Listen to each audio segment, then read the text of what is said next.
Ever since I was a child, I was taught that belief in the supernatural was superstition.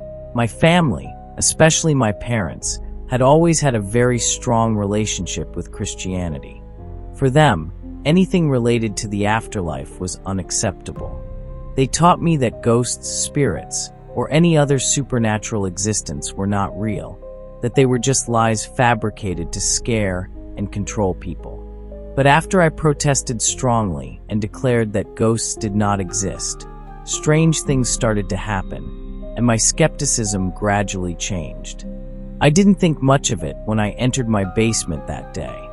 It was just a small space where I kept things, but suddenly something fell from a shelf onto the floor. I couldn't explain what had happened, because there was no one in the house, and there was no wind or vibration that could have caused it. I hesitated for a few seconds, not out of fear, but out of confusion. It must have been my carelessness that caused the thing to fall, I told myself, but the uneasy feeling didn't leave me. Everything seemed normal until I went to visit my girlfriend at her parents' house. After a long day, while she and I were playing Xbox, we heard a strange noise coming from the garage. At first, I thought it might be the wind, but when we returned, the garage door, which had been tightly closed, opened by itself. I quickly closed it, but a few minutes later, there was another noise, like something falling from above in the garage. I was too scared to investigate right away, but the uneasiness was always there. We continued playing the game, trying to ignore the strange noises, but not long after, the garage door slammed shut again. I couldn't explain it, because the door was securely locked. My girlfriend and I didn't know what to do, but when we reported it to her dad, he just checked and said that there was no one in the garage. The strange feeling still haunted us. The next day, while we were napping in the same room, an inexplicable feeling came over me. My girlfriend woke up and said she felt 3 long fingers with sharp nails slowly poking her side. The feeling sent a chill down her spine, and when she opened her eyes, everything was gone, but the inexplicable fear remained. This made me start to think seriously about what was happening. I remember clearly when we were in her basement, and I looked into her eyes. At that moment, I saw a strange white light flash behind her. I thought I was dreaming, but the feeling was inexplicable. I didn't want her to think I was scared, but at that moment, fear began to creep into me, creating an undeniable cold and unsettling feeling. And then, the climax of everything happened one afternoon. While we were sleeping in bed, she woke up to a text message from me. At that moment, she felt fingers poking her hips. When she turned around, she saw only emptiness, a dense and heavy feeling that made her panic. These strange events continued, making us feel more and more tired and scared. Suddenly, I began to think that all this could be a sign of something I couldn't understand. Had I invited these forces with my own skepticism? Was what I had been denying now turning against me? The strange images in the house, the mysterious noises I couldn't explain, all created a haunting feeling that grew stronger. One night, when my girlfriend and I were at home, the strange noise came from the garage again. This time, I couldn't stand it anymore. We decided to check everything and find out the truth. But when we got there, we realized that there was no one in the garage. All the furniture was intact, but the feeling of tension kept rising. These events could not continue. We decided to investigate the history of the house, hoping that we could better understand what was happening. Was there some force haunting us, or were these just strange occurrences that we could not explain? With each passing day, we became more afraid that these events were not simply random, but part of something bigger. The feeling of fear continued to haunt us, and we did not know what to do next.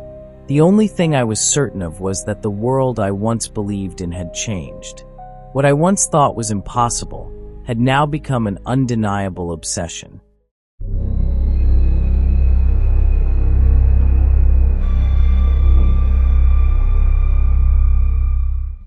The village of Vallejo lies deep in the heart of a humid tropical forest, far from the city and almost forgotten by the modern world.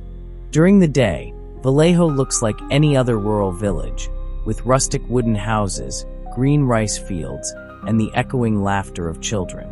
But when night falls, especially on full moon nights, the village becomes unusually quiet. Villagers say strange things have been happening for generations, but only on full moon nights. Livestock disappear or are found dead, their bodies shriveled, as if drained of blood.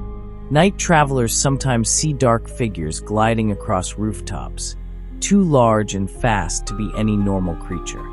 Village elders, in hushed tones, often speak of the Mananglo, an ancient creature that can detach its upper body from its lower body to fly away in search of prey. Marisol had heard these stories since she was a child.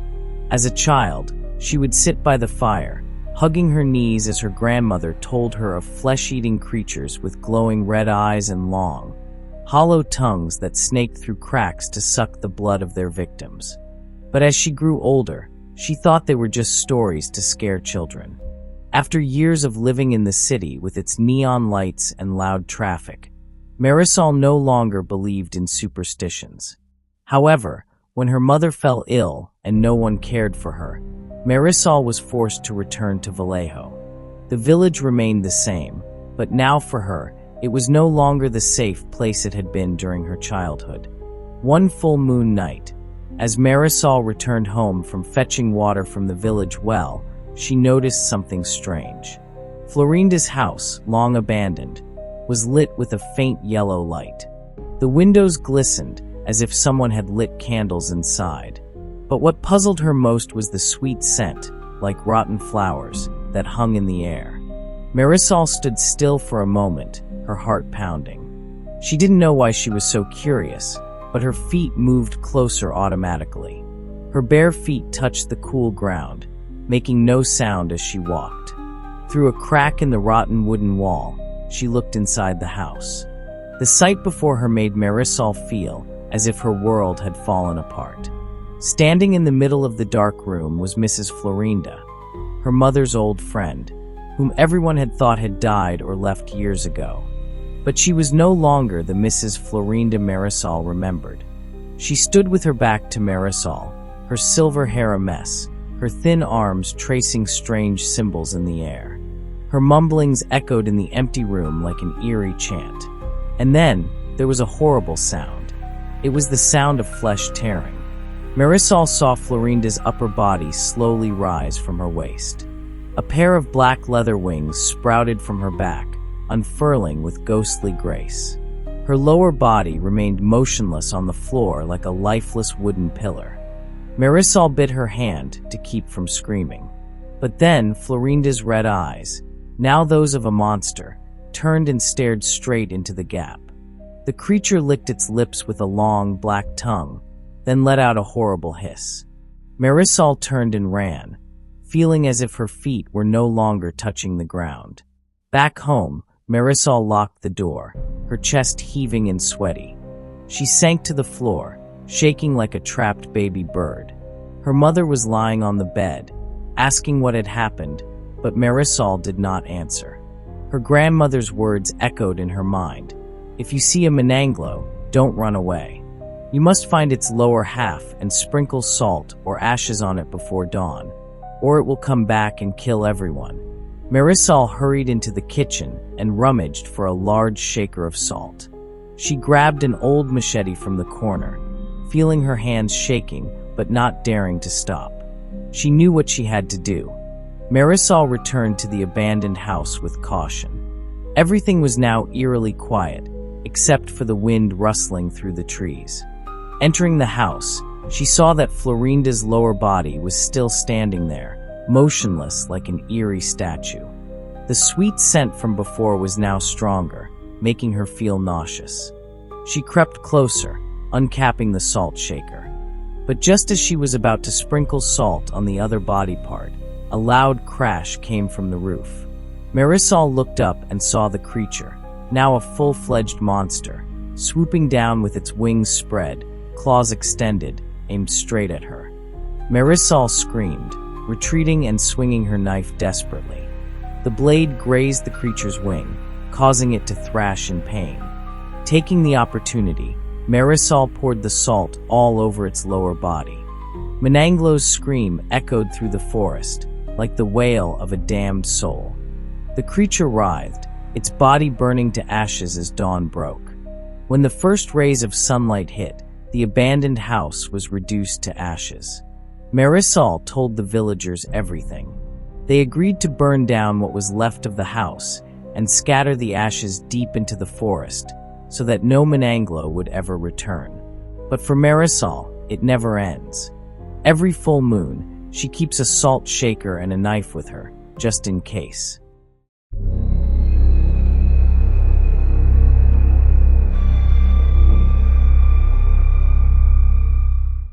The White Mountains of New Hampshire, also known as the Whites, are known for their majestic beauty, but behind the natural landscape lies a haunting tale of ghosts. The deep valleys, icy peaks, and dense pine forests here are not only a place for camping and skiing, but also the setting for unexplained phenomena. In the winter of 2020, when the COVID-19 pandemic brought the world to a standstill, my family chose this place as a stopover in our RV, and that is when we experienced some of the most terrifying moments of our lives. On New Year's Eve 2020, the cold wind howled through the mountain passes. Snow was falling heavily, and the sky was covered in layers of gray clouds, with only the faint light of the full moon piercing the darkness. My family huddled in the cozy RV, waiting for the moment of the new year. But around midnight, a strange sound made us all freeze. It was laughter, drifting through the cold wind outside. At first, we thought we were imagining it. But no, there it was again, soft, fleeting, like a party going on outside. The laughter had no normal nuances. It was a mix of whispers and twitters, but no words could be made out. What was strange was that the place where we parked our RV was completely deserted. This was a wilderness area, far from any ski area or campground. There was no sign of lights, trails, or any life other than my family. Curiosity overcame my fear, and I decided to check. I put on my thick winter clothes and stepped outside. The cold wind hit my face, cutting through my skin. The laughter seemed to come near and then far, leading me to a frozen pond not far from the RV. However, when I got there, I saw nothing but darkness, snow, and howling wind. I turned around to go back to the RV, but by this time, my footprints had been erased by the fresh snow. The distance from the pond to the car was only about 100 steps, but in the snowstorm, it seemed like an eternity. It felt like something was watching me. With every gust of wind, I thought I heard laughter echoing. When I finally saw the faint light from the RV, I felt a sense of relief. I slammed the door shut, shaking and gasping for air. I couldn't sleep that night, my ears still ringing with laughter from outside. But the next morning, when we checked the area, we found no trace. No people, no animals, nothing. Another night, while the family was sleeping, we were awakened by 3 loud bangs on the side of the RV. The sound was so loud that it shook the entire vehicle, and it was right next to where we were lying. I jumped up, my heart racing. My first thought was that someone was outside. I grabbed my flashlight, opened the door, and stepped out into the heavy snow. However, the scene outside was completely silent. The fresh snow had no footprints except my own. I checked around but found nothing. A feeling of unease pervaded us, as if some invisible entity was toying with us. We have a golden retriever who is gentle and rarely barks. But one quiet night, while the family was huddled in the RV, the dog suddenly started talking in his sleep. This may sound crazy, but these were not the usual barks or whines, but complete sentences coming out like a human voice. The sounds were not English, nor were they any other language we had ever heard. The syllables were coherent, accented, as if he were talking to someone in his sleep. We looked at each other, shocked and not knowing what to do. When the dog woke up, he was completely normal, showing no signs of anxiety or distress. The reading light in the RV, which had not worked since we bought it, would suddenly turn on during snowstorms. The strange thing was that it would only come on during bad weather, and then go off when the sky cleared. We checked the electrical system, but could not find any logical reason for this phenomenon. Was there some entity trying to communicate with us? The White Mountains have seen many unexplained deaths, slips, falls from cliffs, freezing to death, and mysterious disappearances. Some believe that the wandering spirits of those who died there still roam the mountains and forests. Others speak of supernatural entities like ghosts or stick Indians, mythical creatures from Native American tribal lore. Locals warn against calling their names, whistling in the forest, and provoking them in any way. These creatures are said to move without leaving a trace, appearing as faint shadows or shimmering lights at night. After those terrifying experiences, my family began following the advice of the Salish tribes. We would leave meat or tobacco outside the RV as an offering to ward off supernatural entities. We have not had any strange occurrences since then, and have even befriended a crow that regularly comes to collect our offerings. My experiences in the White Mountains still haunt me to this day. If you have been there, be careful, and if you have experienced similar phenomena, please share your story. Perhaps, in the cold darkness of these mountains, there are many secrets waiting to be revealed.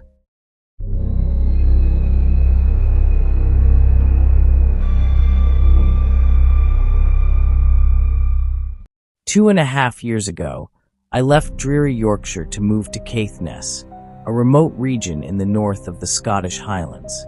It is the furthest north you can get on the British mainland. A cold, desolate land, surrounded by rugged coastlines and a never-ending sea breeze. Caithness was my dream. Beaches filled with seals and otters, killer whales in the open sea, and on clear nights, even the northern lights. But after a few months, I realized that the isolation of the place did not bring the peace I had dreamed of. The winters were long and cold, the storms were constant, and an eerie feeling pervaded. From the initial excitement, Caithness gradually became a cold prison, as if a nameless darkness was hovering over it. One day in March, a few months after I moved here, I decided to take my dog, Maisie, for a walk along Thurso's east coast. It was a cloudy, windy, and cold day, but I didn't mind. I was used to the harsh weather of the north. The path led over high cliffs, along the rugged coastline, and ended at jagged coastal rocks. As Maisie and I rounded a corner, I saw something that made me freeze. On the ground, strewn everywhere, were dozens of dead seabirds. Their wings were spread out on the rocks, their feathers wet, as if they had just fallen from the sky. Some looked like they had been dead for a long time, their feathers rotting, while others looked as if they had died only hours ago. I stood still, my heart pounding. An uneasy feeling crept into my stomach, as if I shouldn't be there. I quickly pulled Maisie back, leaving the area before anything happened. The next day, when I returned, I encountered an older woman with her young daughter and a border collie that looked exactly like Maisie. The woman shouted, warning me that there was bird flu in the area and that dead birds could infect dogs. I thanked her, but could not shake the feeling that this meeting was more than a coincidence. She, with her dog Maisie as a mirror image, had come to warn me of something more dangerous. A year later, in the summer, I took Maisie along the beach at Thurso Bay. It wasn't a pretty beach. It was usually covered with piles of rotting seaweed that smelled of sulfur. But Maisie loved to run around there, looking for strange smells from the ocean. That day, as she was walking around, Maisie spotted something hidden in the seaweed. As I approached, I saw a skeleton. It was an animal, a sheep or a goat, perhaps, but what shocked me was the way it lay. The upper body had been ripped clean off, leaving only bones, but the lower body, from the waist down, was intact. Its wet black fur looked like new, with no sign of decomposition. The shape of the body, the way it was laid out on its back with its arms and legs stretched out, resembled a human body, more than an animal. I couldn't help but think of Baphomet, the symbol of the devil, with the head of a goat and the body of a human. The image was seared into my mind, haunting me in my dreams. What was even stranger was that soon after the discovery of the skeleton, my personal life took an incredibly dark turn. A series of unexplainable tragedies befell me, leading me to believe that the skeleton was an omen. 6 months later, in the winter, I came across an even more horrifying sight. On the beach, I found the corpses of 2 baby seals. At first, I thought they had died of natural causes, but when I looked closely, I noticed something strange. Both seals had the same wound, a perfectly circular bite mark on their bodies, and both were missing their skulls. The skin on their heads was intact, but the insides were completely hollow. I couldn't explain what had happened. Was it the work of a predator or some kind of ritual? All I knew was that the sight of these corpses, with their identical wounds, made me feel like I was witnessing something out of this world. On Boxing Day, I decided to walk the cliff path east of Thurso to forget my recent personal tragedies. The walk took me to a deserted settlement of old stone houses and a ruined tower. As the night wore on, the houses became even more eerie. By the light of my flashlight, I had the feeling that someone was watching me through the empty windows. As I was leaving the area, I came across a group of young men by an old truck. They were burning things in the trash, but what they were burning, I had no idea. Their eyes were fixed on me, sending a chill down my spine. I didn't dare look back. I just left as quickly as possible. Caithness, with its wild beauty and harsh climate, feels like a land lost in time, or perhaps a place where time has stood still. But beneath the surface, I sense an indescribable presence. Dead birds, eerie skeletons, skull-less seals. All are signs of something else, hidden between the wild coasts and windswept hills. I don't know if I'll ever leave this place forever, but one thing I'm sure of: Caithness is more than just a place. It's a spirit, a dark spirit, holding those who stray in its cold embrace.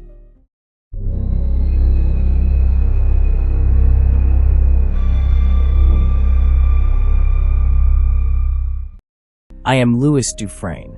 I live in Brussels, in an old apartment on the 3rd floor of an old apartment building in the St. Gilles district.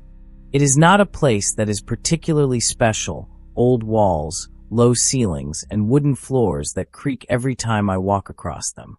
But for me, it is home enough. After a long day of work at the city library, the apartment is a place where I find peace, even if it is a little lonely. However, the peace has now turned into something scary. It all started one winter evening. Rain was pattering against the frosted windows, and the wind was whistling through the cracks. I was sitting at my computer, scanning through the useless emails in my inbox. Amidst the piles of junk, a strange email caught my eye. The headline had just one sentence: "We heard you. Now listen." I frowned. It was late, and I didn't remember signing up for any service that would send this. The subject line was odd, but it was the content inside that really sent a chill down my spine. "You're not alone in the apartment. She's been watching since 2:42 a.m. Listen tonight, or she'll show you herself." I am not one to believe in the paranormal or the supernatural. I consider myself a rational person. So, as soon as I finished reading, I chuckled. A joke, a new kind of scam. But a small part of my mind still couldn't shake the feeling of unease. My apartment is on the 3rd floor. There are no fire escapes, no balconies, and the windows are all locked. No one can break in without me noticing. I tell myself that to reassure myself. But that night, everything felt different. The air felt more stuffy. Familiar sounds, the creaking of the floor, the dripping of water from the sink, became clearer and louder. I lay in bed, but my eyes were wide open. When the clock read 2:40 a.m., something strange urged me to do something. I don't know why, but I sat up, turned off all the lights in the room, and sat in the dark waiting. When the clock jumped to 2:42 a.m., the first thing that happened was my Bluetooth speaker, something I hadn't used in a long time, suddenly turned on. A mechanical voice said, "Connected to Echo." I can barely breathe. I don't have any device called Echo. I don't even own a smart speaker. A crackling sound came from the speaker, like a radio channel with static. Then a small, weak voice came from the speaker, as if coming from far away. "She is here." The air in the room was cold. My throat was dry. I had the distinct feeling that someone, or something, was standing right behind me, but I didn't dare turn around. I don't know how long I sat there, maybe a few seconds, maybe a few minutes. When I finally got the courage to turn on the light, the room looked exactly the same as before. But something was very wrong. Everything seemed a little off, as if someone had moved the objects just a little, just enough to make me feel uneasy. I looked at the wall clock. 2:42 a.m. Time did not skip. The second hand was still unmoving. I panicked, grabbed my phone to call someone, anyone. But when I opened the screen, I saw a series of messages from an unknown number. Each message had the same time, 2:42 a.m. The last message stopped me dead in my tracks. "She took your time." I don't know how long I sat in the apartment. Hours, maybe days. I can't remember. Time didn't pass. The clocks in the house all said 2:42 a.m. The world outside the window seemed to move in slow, distorted motion. I felt her presence everywhere. A soft breath, a passing shadow, or the feeling of being watched. The air grew colder and colder. The walls swelled and contracted as if they were alive. The Bluetooth speaker turned on again, breaking the silence. The voice was no longer weak, but colder and clearer. "You're not just losing time. You're losing options." The darkness in the room seemed to come alive. The corners grew longer, twisted, and reached toward me. I tried to stand, but my legs felt like they were pinned. When the darkness finally engulfed everything, I found myself standing in an endless hallway. On both sides were large mirrors that reflected my image. But each mirror showed a different version of me. A lonely boy, a failed young man, and a regretful old man. The images in the mirror stared at me, as if reproaching me. Then they began to speak, their voices blending into one piercing sound. "This is what you missed. The chances you didn't take." The mirrors cracked one by one. With each broken mirror, I saw painful memories. The times I hesitated, the choices I didn't dare make, the opportunities one missed. At the end of the hallway was a brightly lit door. The light from it was different from the darkness around it, warm but threatening. I understood that this door was not an escape. It was an end. I walked toward the door, my feet heavy. Each step felt like an eternity. The darkness behind me pressed in, as if it were urging me to make a decision. As I touched the doorknob, everything around me collapsed. Mirrors shattered, the hallway shrank, and I felt like I was falling into an endless void. I woke up on the floor of my apartment. The clock on the wall read 2:43 a.m. For the first time in an eternity, time had passed. But it wasn't over. The apartment still had an eerie feeling. The darkness seemed to recede into the corners, as if it were waiting. My phone vibrated. A new message appeared on the screen. "She's still watching." I looked at the screen, and in its dim light, I saw a cold smile reflected from the darkness behind me.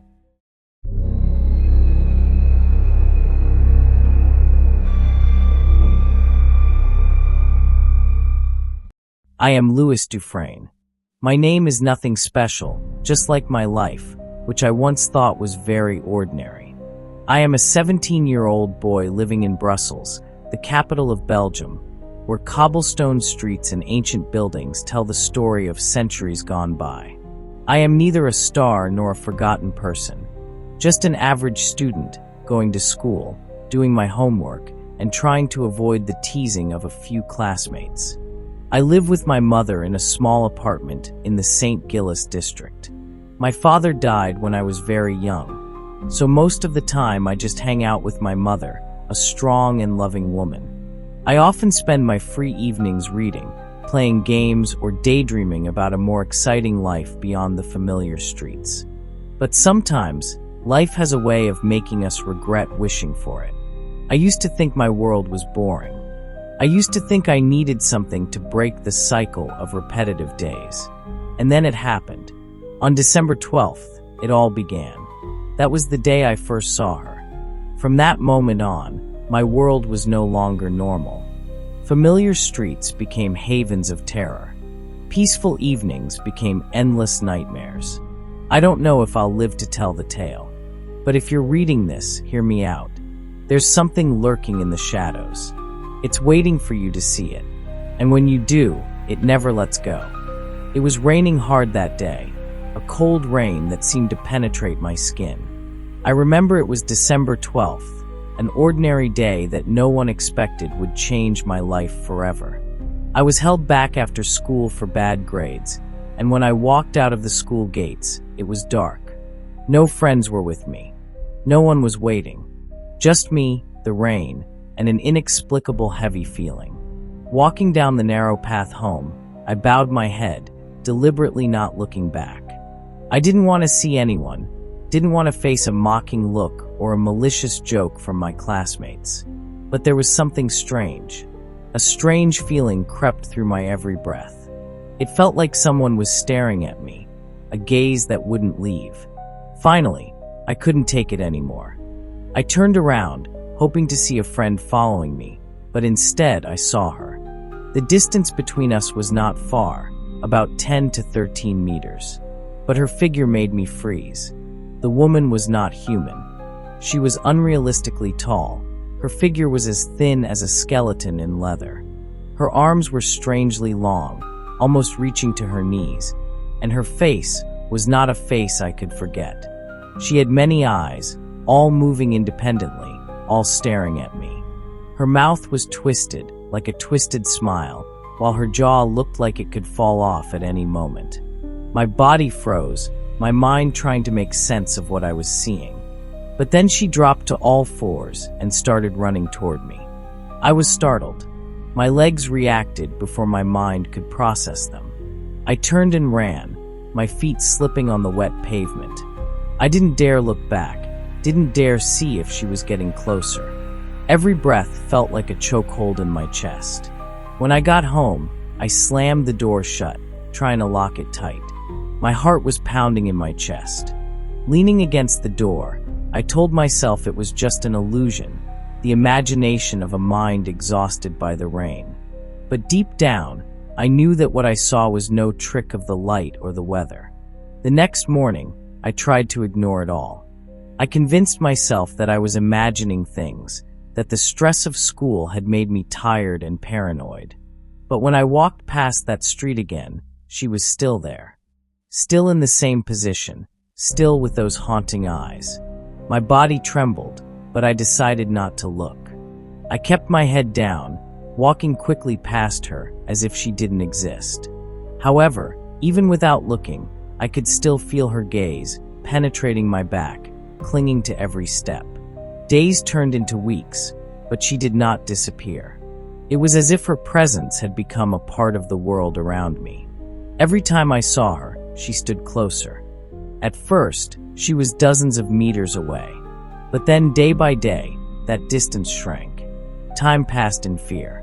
By December 26th, things became unbearable. That day, when I stepped out of the house, she was no longer standing far away. She was right behind me. I didn't need to turn my head to feel her cold breath on the back of my neck. It was heavy, icy, as if it wanted to freeze my entire body. Somehow I knew she was smiling. Not a friendly smile, but a mocking smile, mocking my terror. I didn't understand why I couldn't stop looking at her. There was a strange pull, as if my gaze didn't belong to me anymore, as if she controlled my every move. I tried to run away. I didn't want to look back. I didn't want to see her again. But it seemed like all my efforts were in vain. No matter how hard I tried, she was still there, closer and closer, clearer and clearer. That night, in the dark room, I sat on the bed, trying to stay awake. I didn't dare turn off the light, didn't dare leave the room. But darkness didn't need to be present to scare me. I began to hear whispers. At first they were disjointed, unintelligible sounds. But then, one by one, each word became clearer. Look at me. Look at me. You can't hide. I couldn't take it anymore. I turned around, and there she was, right next to me, in the darkness of the room. I don't remember if I screamed or not. I only remember her eyes, piercing my soul, and her voice, soft but menacing. You looked, and now you belong to me. I don't know what happened next. Everything is a blur. I woke up on the floor, cold. The room no longer felt like mine. It felt like a foreign place, a suffocating trap from which I could not escape. She was no longer visible to me, but I felt her everywhere, in the shadows, in the corners of the room, in my every breath. I couldn't escape. I couldn't escape her gaze. If anyone finds this, please remember, if you see her, don't look. Don't ever look. Because once you look, she will never leave.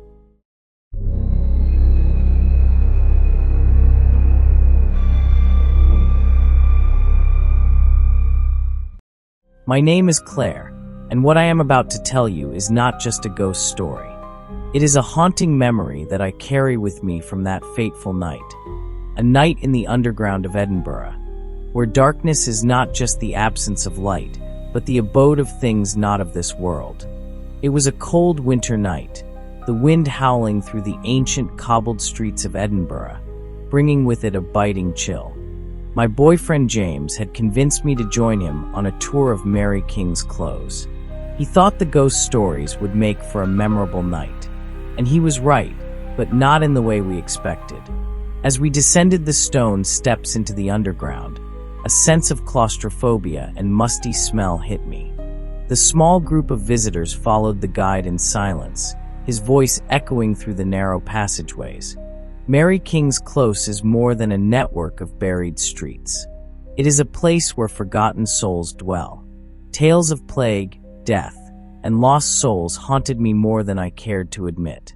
I told myself they were all just rumors, stories to attract tourists.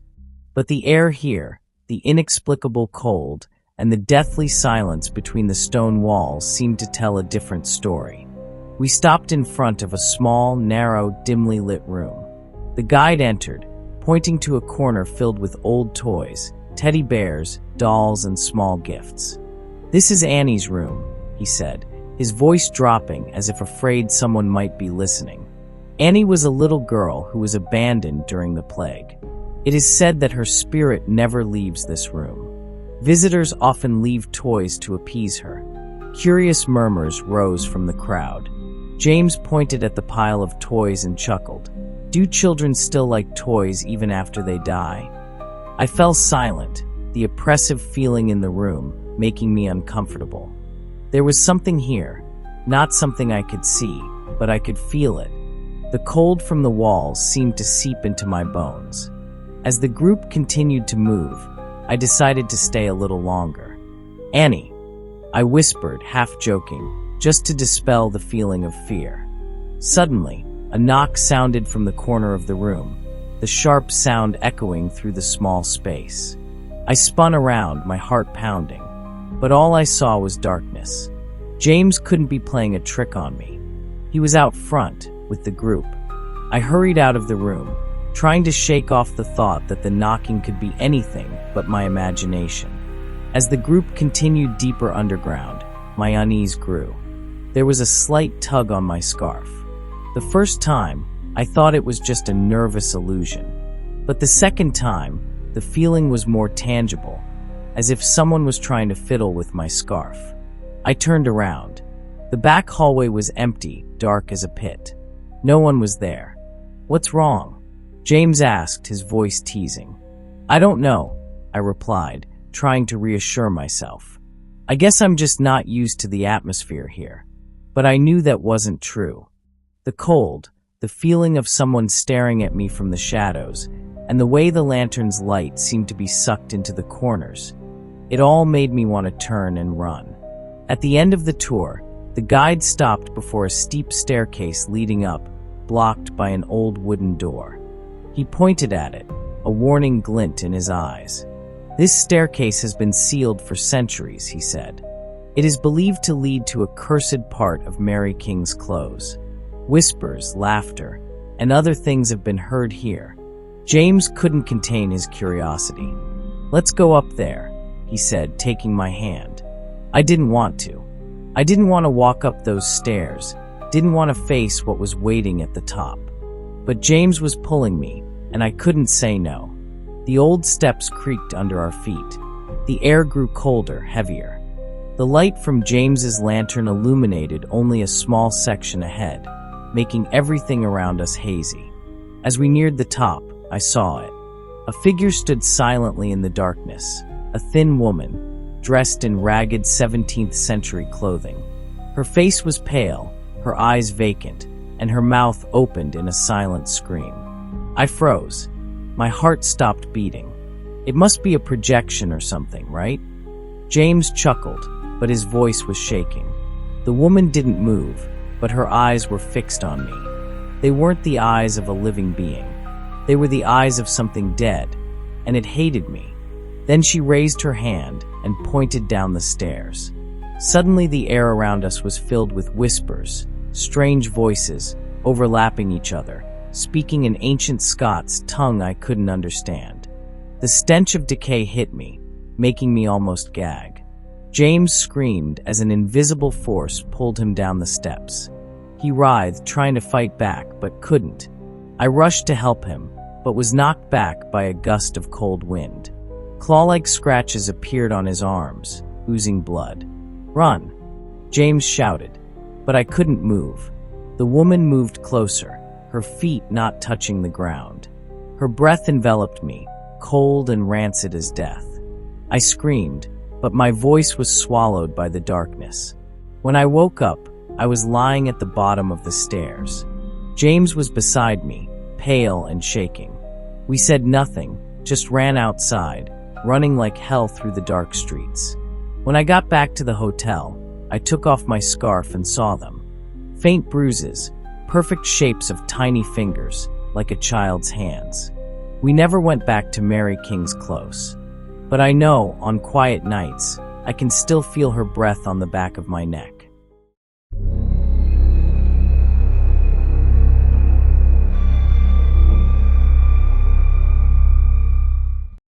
I am Alex Dufour, a 25-year-old software engineer living outside Geneva, Switzerland.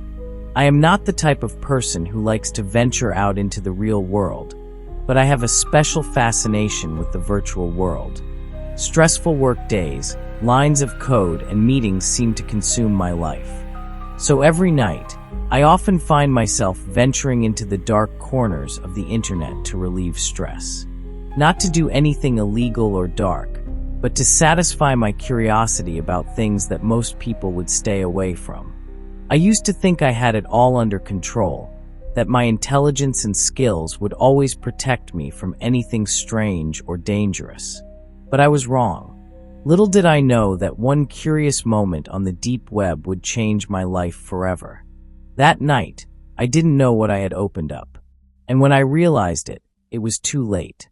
The world I once knew had turned into a nightmare I couldn't escape. What follows is not the story I wanted to tell.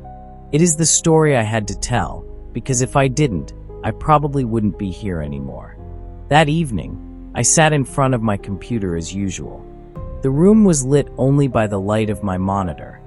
The darkness surrounding me felt both peaceful and creepy. After a long day of work, I decided to spend a few hours exploring the deep web, a strange hobby I had pursued since college. I'm not stupid. I use a VPN, run a virtual operating system, and always check every link before accessing it. But this time, I didn't expect that even my caution wasn't enough.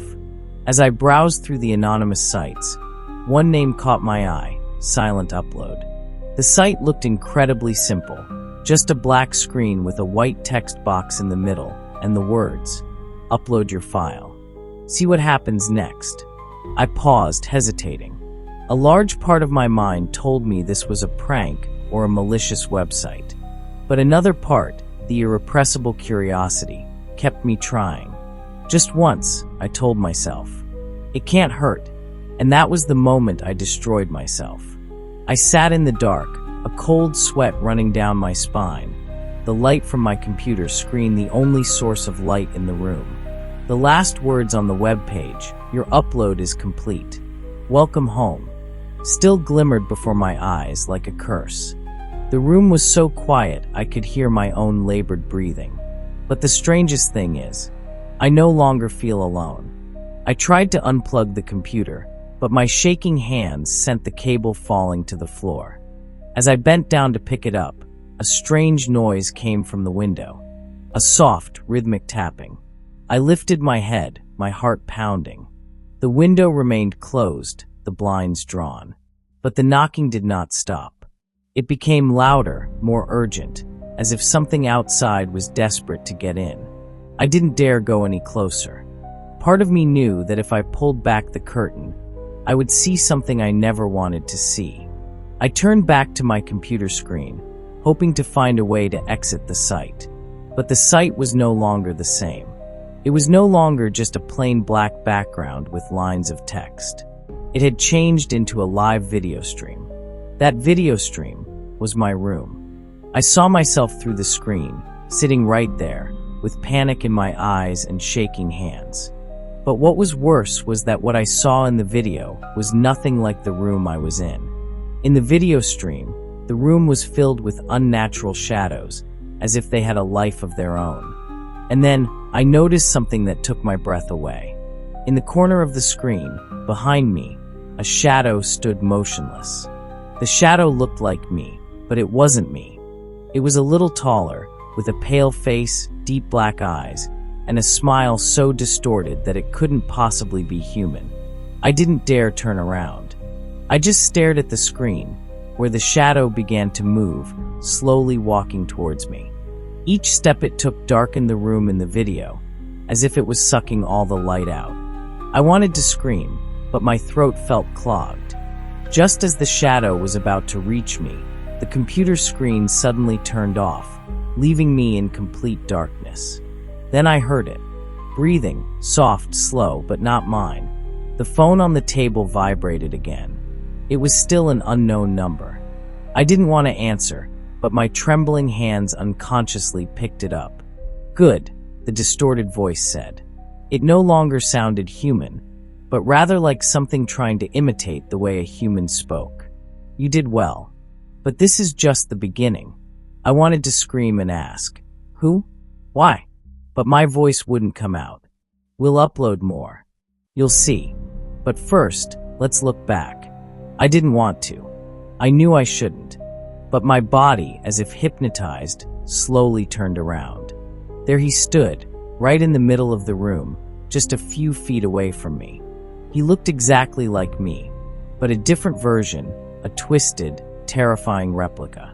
His eyes were as deep and dark as the abyss, and his smile stretched from ear to ear. He raised a hand, slowly pointing at me. "We are one now," he said, his voice seeming to echo from somewhere deep underground. I wanted to scream, to run, but my legs were frozen. I couldn't move. I could only watch him slowly walk closer. All the light in the room disappeared. The room was now covered in complete darkness. I couldn't see anything, but I could feel him standing right in front of me. I could hear his breathing, feel his cold breath on my face. "You opened the door," he said, "and now you can't close it again." I felt a cold hand touch my shoulder. I screamed, but no sound came out. I woke up, lying on the floor. The computer was off, but the screen still reflected my face, and a shadow standing behind it. The room was silent, but the silence was suffocating. I tried to calm myself down, telling myself that it was all just a nightmare. But then my phone vibrated again. A new message appeared on the screen. "Welcome home." I looked around the room, and this time I saw him. He was no longer a silhouette on the screen. He stood there in the dark corner of the room, his smile crooked and his eyes black as night. I don't know how to get out of this. But I do know one thing. He's not going anywhere. He's here, and he's waiting for me to upload again.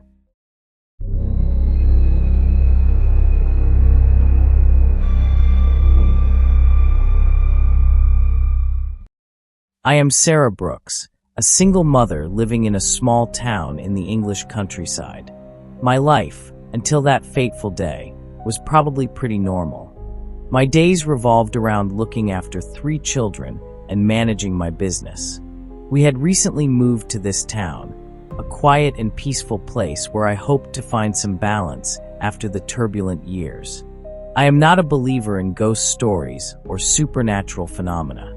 But that all changed the day I accidentally took a wrong turn into an old house, hidden at the end of a dead end.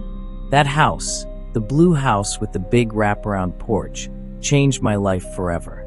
What I'm about to tell isn't a story I want to share, but a story I need to tell. Not to scare you, but to make you understand that sometimes the things we think only exist in our imagination are very real, and they can come knocking on your door at any time. I will never forget that day. It was an overcast morning with thick clouds covering the sky. After dropping the kids off at school, I decided to go for a run to familiarize myself with the new area. The winding road led me to an area I had never been to before. I realized I had taken a wrong turn, but instead of turning back, I was curious and walked further. When I reached the end of the road, I saw a large craftsman-style house. The pale blue house stood tall on top of a small hill. It was unusually beautiful, but at the same time, there was something about it that made me feel uneasy. The dark windows seemed to be watching me. A cold wind blew through, carrying with it a strange, musty smell. I decided to turn around and find my way back. But at that moment, a sharp pain in my head hit me. Everything went blurry, and I passed out. When I woke up, the world around me had changed completely. The first thing I noticed was the biting cold. My bare feet touched the cold concrete floor. I tried to stand up, but found myself tied tightly to a large wooden chair. Ropes were wrapped around my arms, legs, and torso, rendering me unable to move. Darkness enveloped the room. I could hear my own breathing echoing in the eerie silence. I had no idea where I was, nor how I had gotten to this point. Only one thing was clear: I was in danger. I tried not to panic. I thought about my kids. My older daughter had a spelling bee at school today. She'd spent weeks preparing. I wondered if she'd be disappointed that I didn't show up. The thought made me choke up. I don't know how long I sat there, but suddenly, footsteps rang out. They were heavy, steady, getting closer. My heart pounded in my chest. A large wooden door in front of me slowly opened, revealing a dim light. A tall man appeared in the doorway. He was a massive man, with long white hair and deep black eyes. Not the usual dark brown, but abysmal black, as if they could swallow you up with just a glance. "Welcome," he said, his voice deep and husky like rolling thunder. I tried to stay calm, though fear filled my heart. "Who are you? Why did you bring me here?" I asked, my voice trembling. "You don't need to know now," he replied. Soon, after he left, I was left alone in the darkness. My mind was spinning with thoughts and theories, but sleep quickly overcame me, as if some kind of drug had entered my system. When I fell asleep, I dreamed that I was at my daughter's school, standing in the middle of the auditorium where the spelling bee was being held. The parents around me were smiling and clapping, but one woman caught my attention. She was wearing a long black dress. Her black hair was loose around her shoulders, and she was the only one in the room who wasn't clapping. When my eyes met hers, she smiled. That smile was not that of a happy person. It was cold and threatening. And then I woke up. For the next few days, I was kept in the cellar. The man, I called him the giant, brought me food. It was always lasagna, and surprisingly, it was delicious. But every time I finished eating, I dreamed of the woman in black. Each time she came closer. Each time, her smile was more sinister. One night the wooden door opened, but it was not the giant. It was the woman in black. "Hurry," she said. "I will free you." I ran after her, up the stairs, through the dusty living room, and out the front door. I felt free for the first time in days of confinement. But when I stepped outside, I saw police cars parked in front of the house. The officers quickly searched the house, but found no trace of the giant or the woman. They told me that the house had been abandoned for over a decade. According to them, years ago, a man who had lived there had kidnapped 2 women and murdered them in the basement. 3 months later, I returned to see the house auctioned off and restored as a heritage site. But every time I saw the chair in the basement, I couldn't help but shiver. Sometimes, on rainy nights, I still dream of the woman in the black dress. If you happen to pass by an old house, don't stop. Don't be curious. And if you see a big wooden chair, don't sit on it. You don't know what spirits are waiting to see you.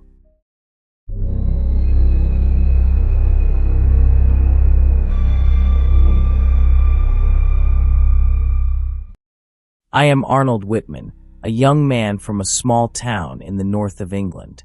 My life has been a monotonous one, with boring days and boring evenings. But Greg, my brother, is not like me. He is adventurous, loves to play pranks, and often drags me into situations that make me feel uncomfortable.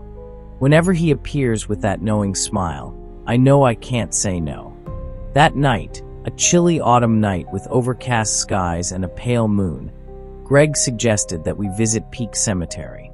It would be fun, he said, and even invited 2 girls, Jen and Alice, to come along. I didn't want to go, but Alice, whom I had long admired, seemed interested.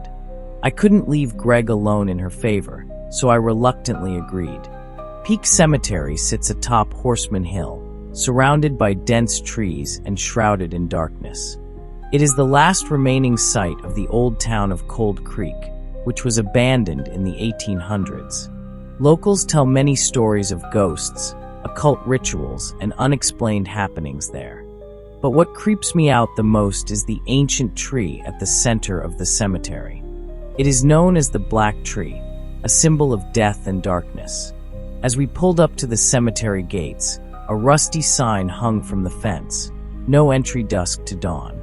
Violators will be prosecuted." The blood-red letters on the faded metal made me uneasy. Greg, with his usual confident demeanor, just smiled faintly and opened the gate. The cold night air embraced me as I passed through the gate. Old stone tablets lay tilted, some covered in moss, some broken. Paths led deep into the darkness, where the light from our weak flashlights could not reach. I smelled damp and a faint stench of decay, as if the air itself had been poisoned by time. Greg took the lead, walking strong and confident, followed by Jen and Alice. I walked at the back, each step heavy. I felt like someone was watching me, but when I turned around, all I could see was endless darkness. The tree came into view as we walked deeper into the cemetery. It towered over the gravestones, tall and intimidating like a living thing. Its trunk was black and gnarled with scars, and its roots snaked across the ground, like snakes searching for prey. The air around the tree felt different, colder, heavier, and oppressive. Greg, being the reckless type, decided to split up the group to explore around the tree. He went east, Jen chose south, Alice stayed north, and I was pushed west. I didn't want to go near the tree, but Alice's expectant gaze made it impossible for me to refuse. I stepped forward, placing my hand on the trunk. Cold, cold as ice. But it wasn't just any cold. It was like the cold of death, a cold that seeped into my bones. I pulled my hand back, but the feeling remained, as if the tree had left its mark on my skin. As the group stood around the tree, a strange sound came from the cemetery gate. It was the rusty iron door creaking, but no one saw who opened it. The group turned to look at each other, eyes filled with worry. Greg tried to reassure them with a lame explanation that it was probably the wind, but I knew he was feeling uneasy too. As the flashlight swept around the cemetery, long, jagged shadows appeared on the ground. They didn't look like trees or tombstones, but like people moving. I felt my heart pounding in my chest, and a cold breath blew across the back of my neck. Greg suggested that we should put our hands on the tree trunk at the same time to verify the strange stories about it. I wanted to protest, but Alice agreed, and I didn't want to be a coward. The group raised their hands. As my fingertips touched the bark, a numbing sensation spread throughout my body. The air around us seemed to thicken, and whispers began to ring out. At first, it was soft, but quickly turned into a chaotic scream. The ground beneath our feet shook, and a crimson light shot out from the tree trunk. 4 faces began to emerge from the tree trunk, each nailed to the trunk with large iron nails.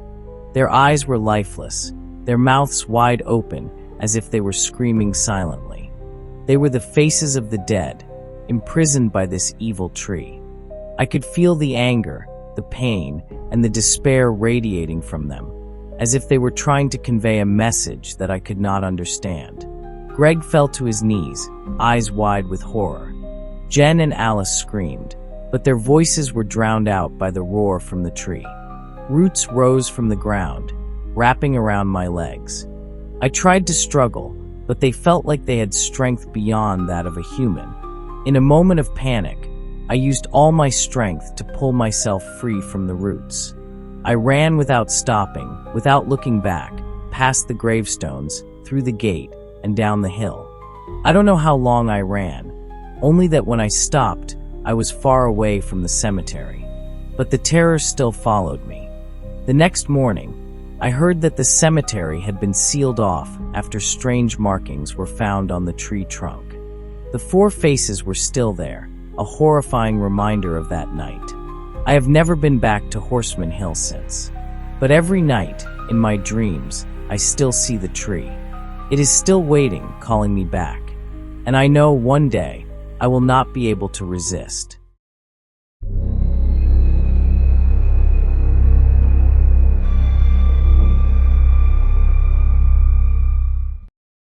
I moved to North Dakota a year ago for a job that requires me to live here for at least 3 years.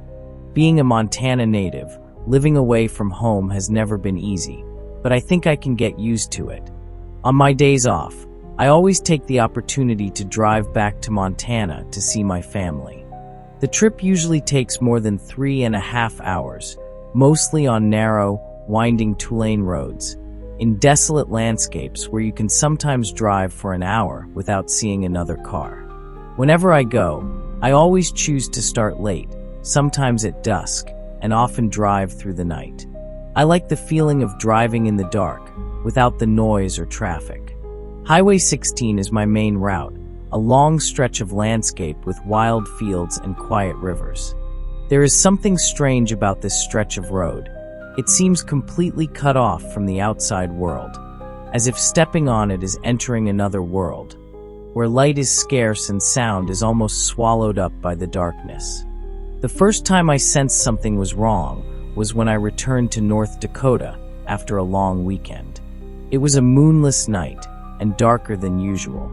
I turned on my headlights to illuminate the road ahead, but they only illuminated a few dozen yards before being swallowed up by the thick darkness. The headlights weren't powerful enough to cut through the darkness, and I felt like I was driving through a thick, heavy curtain that enveloped everything around me. As I reached a section of road that ran alongside a small river, I noticed something strange. A thick layer of fog had suddenly appeared, hovering just above the water. The fog did not spread out or fade away as it normally would. Instead, it had a distinct shape, like a single cloud standing still in the middle of the river. I could see its outline, and it seemed to have a life of its own, moving very slowly towards the road. My heart began to beat faster. I slowed down to get a closer look, but a sense of unease filled my mind. The mist was unlike anything I had ever seen. It was unaffected by the wind, it did not waver, it simply stood still, as if it was waiting for me. I kept my eyes glued to the fog as the car slowly moved forward. As I was about to turn a corner, a reflective sign appeared in the headlights, reminding me to slow down. Suddenly, right in front of me, a huge gray-white object appeared, blocking the road. It had no clear shape, like a dense cloud wrapped into a block. But what sent a chill down my spine was its unnatural presence. I slammed on the brakes, skidding across the asphalt, and my car came to a stop just a few feet from the object. I couldn't move, my eyes glued to the thing in front of me. It wasn't fog. It was like a living entity, silently existing in the darkness. The darkness around it was even thicker, as if it was absorbing the light from my headlights. I tried to take deep breaths to calm myself, but my chest felt heavy, as if something was pressing down on it. I don't know how long I sat there, staring at the strange object before me. Then, as if blown away by an invisible wind, it vanished. 1 second, it was there. The next, it was gone.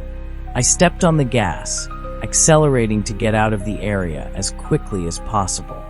My heart was still pounding in my chest, and my hands were gripping the steering wheel so tightly that they were starting to ache. I tried to convince myself that it was just some strange natural phenomenon, that my eyes were tired and seeing things wrong.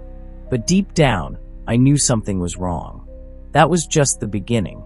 For the first time, I sensed that this stretch of highway held a secret, something that existed beyond human understanding. And I had no idea that the strange things I had just witnessed were only the first step on a journey that would leave me never again daring to travel that road without feeling afraid. After the first strange incident on Highway 16, I convinced myself that it was probably just a rare natural phenomenon. I tried to put it out of my mind, but the unsettling feeling kept coming back to me. Still, as time passed, I continued my regular trips to Montana, each time with more caution. Another night, dark, not a star in sight. I was returning to North Dakota from Montana after a weekend, the familiar road looming before me. I turned on the radio to keep myself awake, trying to drown out the vague anxiety with music. As I drove down the deserted backroads, the headlights swept across the trees and fields, casting long shadows that seemed to swallow the car. I didn't think much about the last time, until I approached the familiar corner, the stretch of road that ran parallel to the small river. I knew every curve here by heart, but this time, just before I was about to turn, an unexpected image appeared. My headlights picked out a figure standing at the curb. It was a man, tall and stooped, looking elderly. He held a long stick in his hand, and his back was bent so far that it almost formed a right angle. His cloak, a dull brown and frayed, looked like it was made of animal skin or some ancient material. The image was clear, unmistakable. I immediately slowed down, not out of curiosity, but because a feeling of dread spread through my body. 3:30 a.m., who would be on a deserted road at this hour, halfway between two towns? As my car drew closer, I felt my breath catch. The man stood there, unmoving. But the scariest thing was when I passed him. He turned his head and looked straight at me through the windshield. His face was dim in the light of the headlights, but his eyes, they weren't human. The eyes were red and dark in the center like an abyss. They emitted a cold air that seemed to penetrate the glass, seeping into my car. I couldn't look away from that gaze, feeling like they were swallowing me, pulling me into their deep darkness. I stepped on the gas and rushed past him, my heart pounding, my hands gripping the wheel so hard they turned white. But the nightmare wasn't over. Just minutes later, when I thought I had left it all behind, another shadow appeared in the middle of the road. This wasn't the man from before. It was a creature. I didn't know what to call it, but it looked like a giant dog. But no, it wasn't a dog. It walked on its hind legs, its body thin and long, as if stretched out in a sickly way. Its hunched posture was identical to the man's. It stood still for a few seconds, the headlights shining directly on it. Then it turned. Its crimson eyes, the same ones I had seen on the man, stared at me. I couldn't lift my foot off the brake pedal, my whole body frozen like a statue. Its gaze seemed to bore into my mind, stirring a primal fear, as if I were prey in its sights. Then it disappeared. Not running, not jumping across the street. It simply vanished, melted into the darkness, as if it had never been there. But I knew I wasn't imagining it. I felt its presence. The air in the car felt thick and cold, and I didn't dare look over my shoulder. I stepped on the gas, and the car sped down the empty road as fast as it could, leaving the cursed highway behind. But the image of those red eyes haunted me. It was etched into my mind, a warning that it wasn't over yet. The strange things I witnessed along this stretch of road began to follow one another, like a never-ending series of nightmares. And I slowly realized that perhaps what I was seeing was more than just strange images in the dark. They were conscious. They were watching me. And they weren't about to let me escape their presence easily. What happened on Highway 16 kept replaying in my mind, like a never-ending horror movie. But despite my growing sense of unease, I had to continue my journey. Work waits for no one, and the isolation of this land meant that this road was the only way out. One evening, as I was preparing to return to North Dakota, my tire pressure light came on. It was almost 2 a.m. The stretch of road was so familiar that I didn't need to look at my GPS to know where I was. It was the riverside area where I'd first seen the mysterious fog.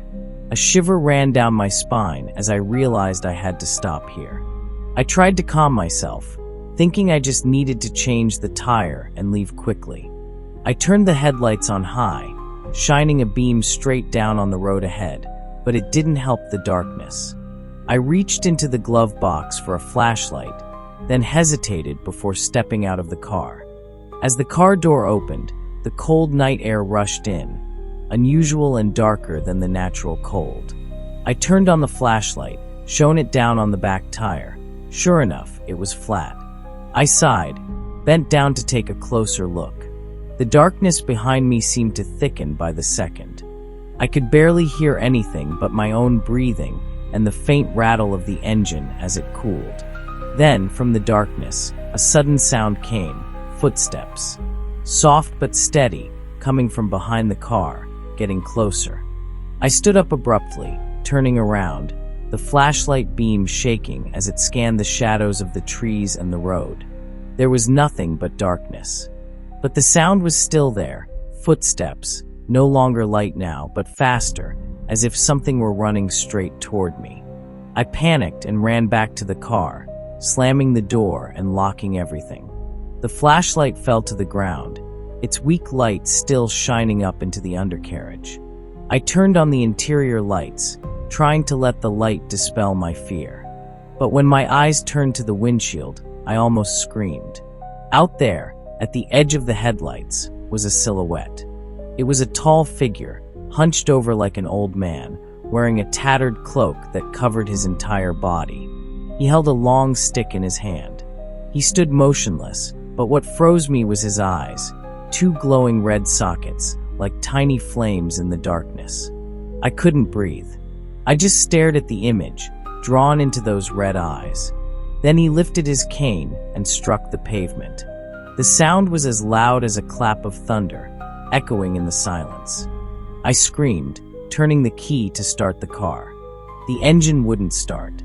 I tried again and again, each time failing. Outside, the man began to move closer, each step slow but sure.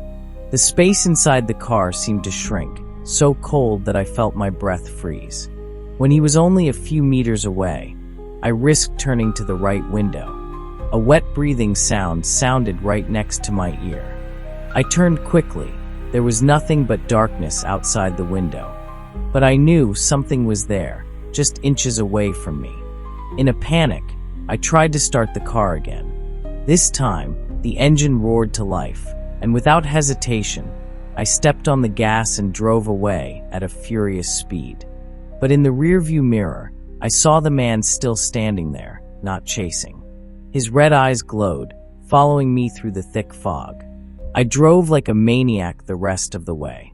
When I reached the nearest town, I didn't stop to check my tires or anything. I just sat there, shaking and trying to catch my breath.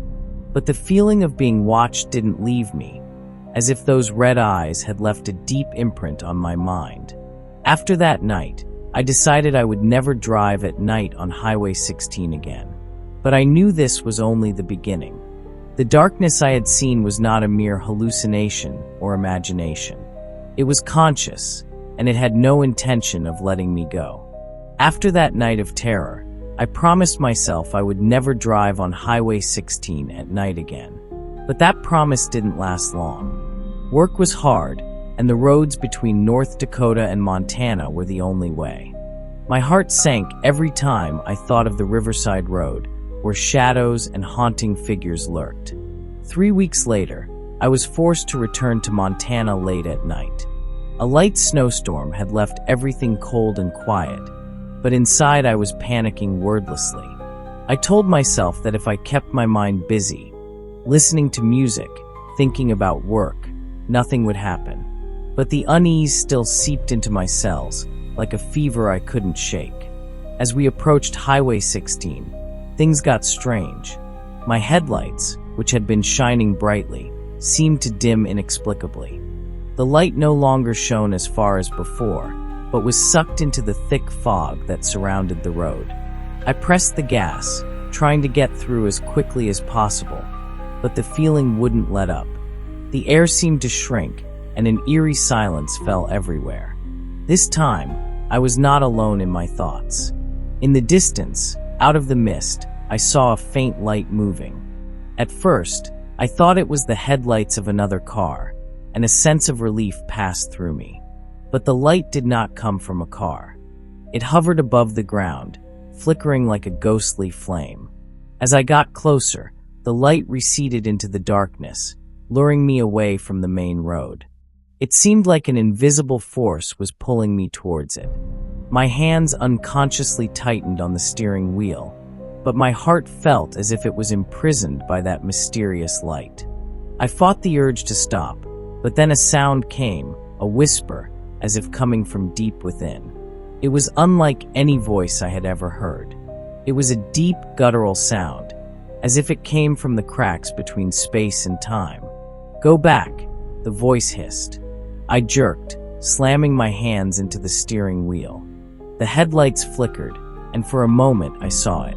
A figure standing in the middle of the road, tall and hunched like before. This time, I saw more than just the glowing red eyes. I saw his face, a gaunt face, skinless, just raw red muscle with black spidery veins. The cane in his hand rapped loudly on the road, making a loud, death-knelling sound. He didn't move, just stood there, staring at me through the windshield.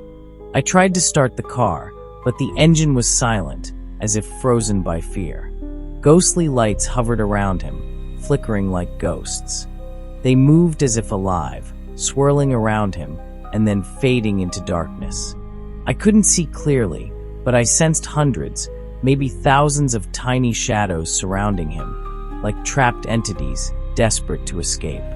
I took a deep breath, my hands shaking as I reached for the keys. I pressed the accelerator, and the car roared to life. The car shot forward, straight at the strange man. But as the headlights turned on him, he disappeared, not gone, but vanished, as if he had never existed. I didn't dare look back. I pressed the gas pedal to the limit, driving wildly until I saw the first lights of the nearest town. When I got there, my hands were still shaking, and my heart was pounding like a drum. I didn't know what to make of what I had just experienced. It was too real to be a hallucination, but too surreal to be real. I searched the internet, trying to decipher what the red eyes, the ghostly lights, and the shadows meant. Tales of the paranormal abound, of dark travelers, entities that lurk in desolate places, luring people to their doom. But there are no clear answers. They are all just pieces of a larger horror puzzle. That night, lying in the hotel, I had a strange dream. I found myself back on Highway 16, but this time, I was not in the car. I was standing next to the river, and the water was no longer blue, but a thick black. Faces appeared on the water. The man with the stick, my face, and hundreds of other faces, all staring back at me. I woke up in a cold sweat, feeling like I could still hear footsteps lurking in the darkness. I didn't know what awaited me down that path, but one thing was certain. Next time, I wouldn't be just an observer. The darkness was calling my name, and I couldn't hide forever.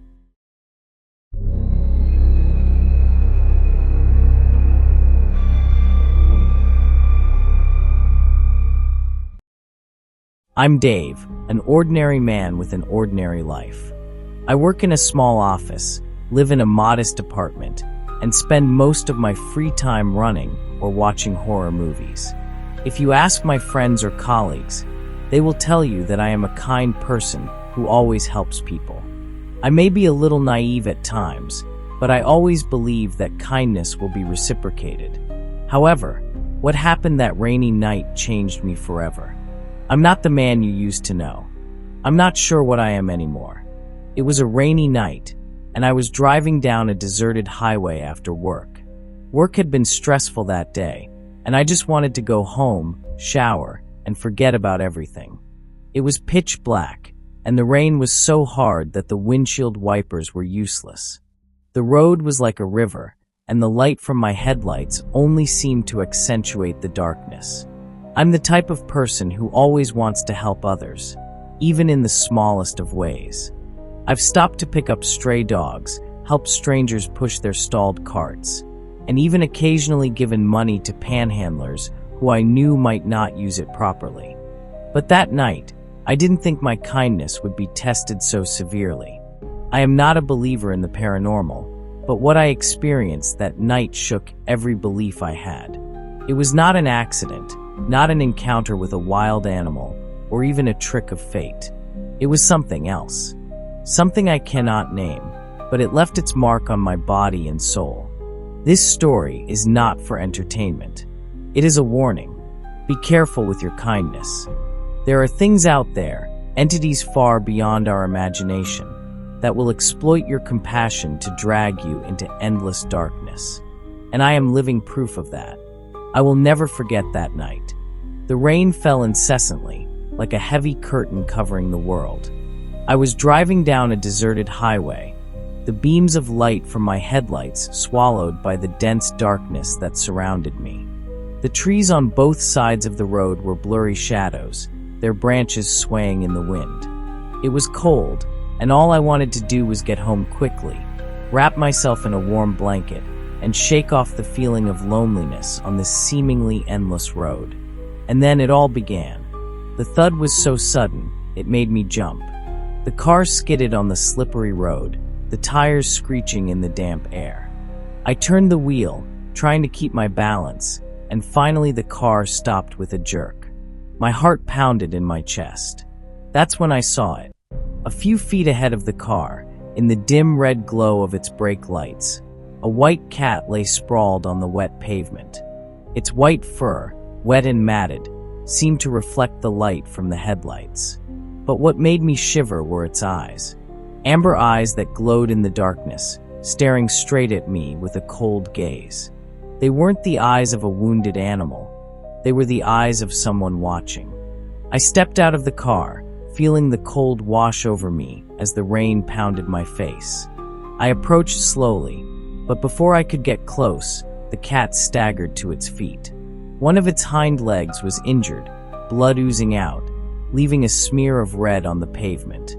It looked at me one more time, then trudged off into the woods. Maybe I should have gone back to the car.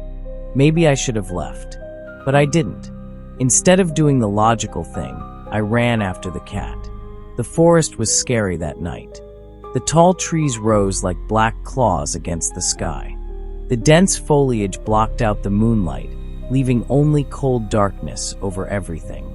I walked through the bushes, my feet slipping on the wet leaves. The rain continued to fall, each drop cold against my face, but I did not stop. I could hear it, a faint hiss from somewhere in the forest, leading me deeper into the darkness. The deeper we went, the thicker the air became, as if the forest were trying to squeeze me in. I felt as if hundreds of invisible eyes were following my every move.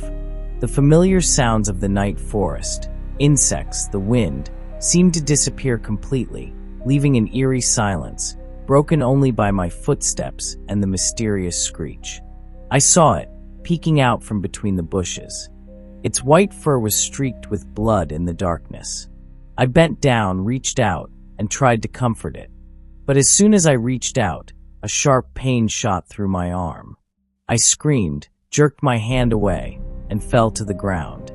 Looking down at my hand, I saw blood pouring from a deep wound. 2 of my fingers were gone. In their place was a jagged bite mark, where flesh and bone were exposed. I froze, unable to believe what I was seeing. Then I heard laughter. That laughter didn't sound human. It was low and hoarse, as if coming from a huge chest, echoing throughout the forest.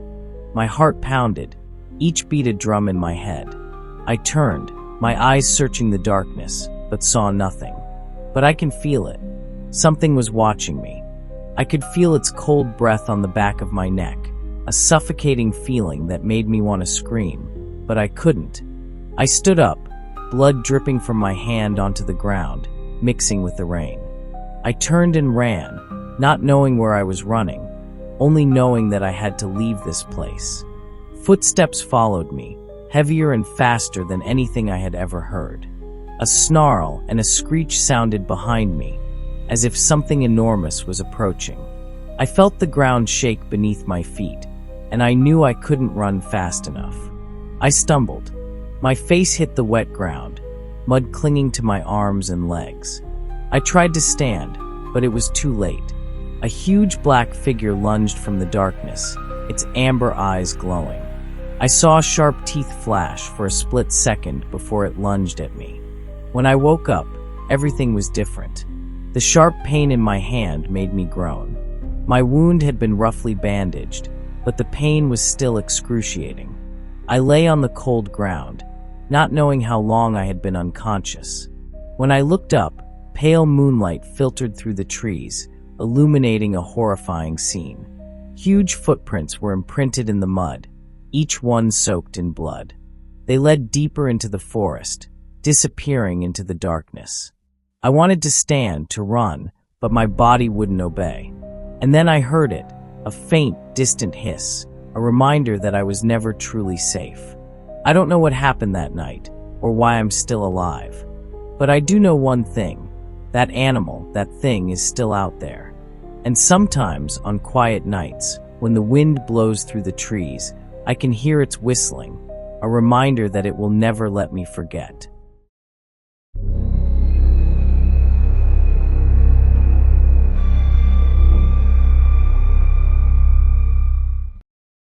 My name is Richard, and I grew up in the small, rural town of Pine Hollow in northern Maine. Pine Hollow is a quiet place where everyone knows everyone, and strange stories are only whispered by old people around the fire. I live alone in a small apartment on the outskirts of town, about a 40-minute bus ride from work.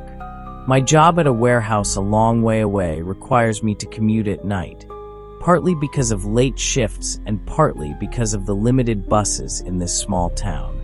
Pine Hollow had always felt safe and peaceful to me. The empty streets and dim streetlights were familiar to me long ago. But that was before I met her. That fateful night, when everything I had ever believed in and felt safe and was torn apart by darkness and haunting, changed me forever. This story takes place on a cold night in early December, when my small town was shrouded in thick fog, and I had to catch the last bus home. What happened next is something I never thought I would experience, and you probably don't want to either. But let me tell you all about it. I am a quiet, simple person, and I believe that security lies in routine. At that time, I was working an office job far from home, with shifts that lasted late into the night. Every day, I had to catch the last bus home, where everything was peaceful. Life was so routine that I never thought that one night could change everything. That night started out like any other.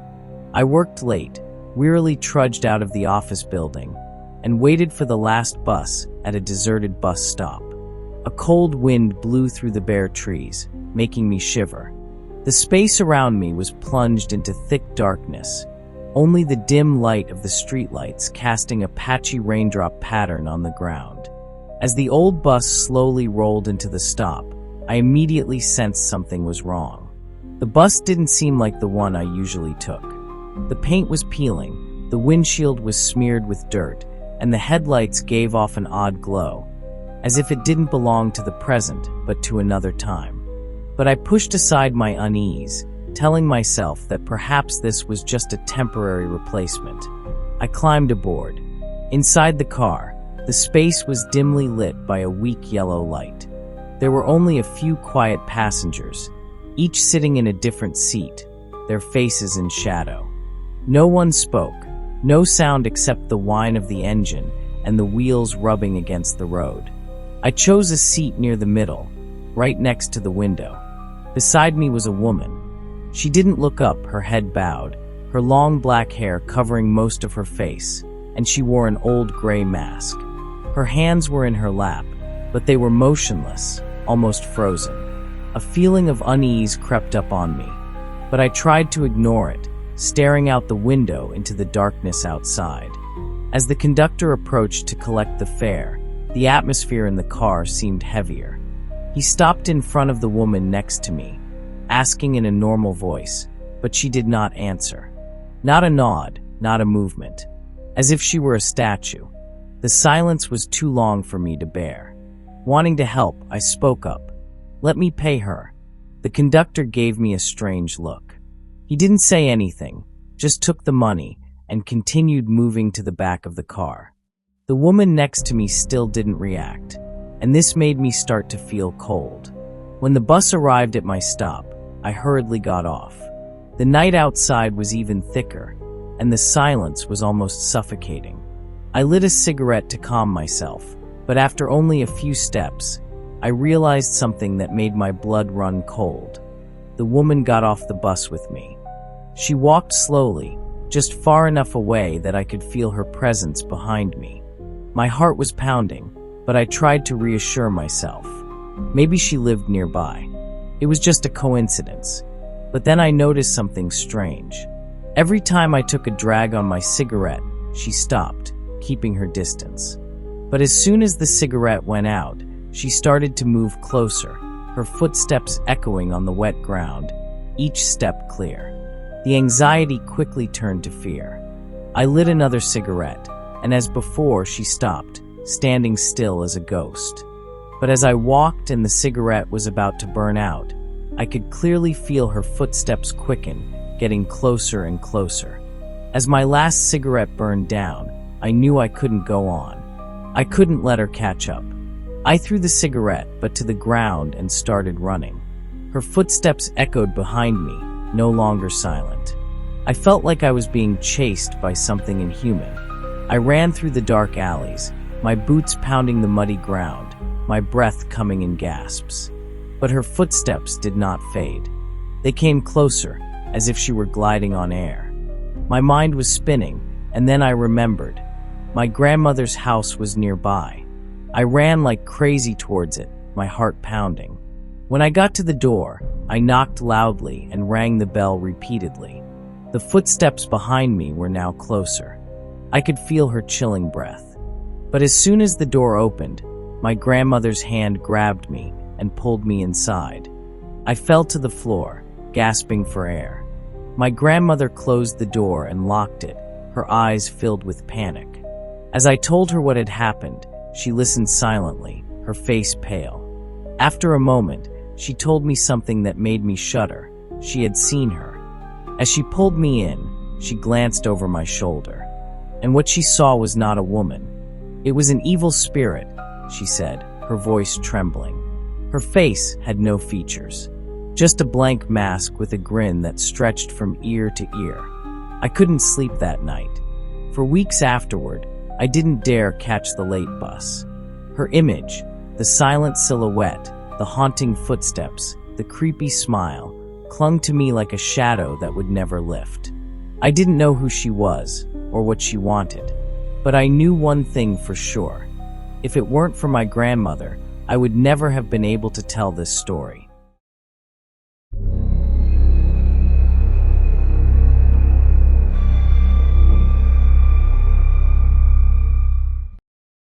As a child, I always felt something was wrong with the silver mirror in my grandmother's house. It was an antique, passed down through the generations, with intricate carvings that were said to have been done by a genius craftsman. But to me, it felt like a door, not to the outside world, but to a place that wasn't ours. I once heard my grandmother say, in a near whisper, that a mirror doesn't just reflect what you see. It also holds what you forget. Those words haunted me for years. I tried not to look at it when I was at her house, but its glint always seemed to draw me back. And tonight, as the storm plunged the town into darkness, that mirror became the focus of a never-ending nightmare. I sat in the living room, immersed in the rumble of thunder echoing across the roof. The light from the candles on the table danced on the walls, casting sinuous shadows like monsters from a fairy tale. But the darkness in the mirror was unlike anything else. It was dense, as if the light was being sucked in and could not escape. As I glanced over, I noticed a flicker of movement. At first, I thought it was the candlelight dancing, but the feeling did not go away. Something or someone was inside the mirror. I stood up, my heart rate picking up as I approached. My reflection was still there, but it didn't look like me. The eyes in the mirror seemed sharper, deeper.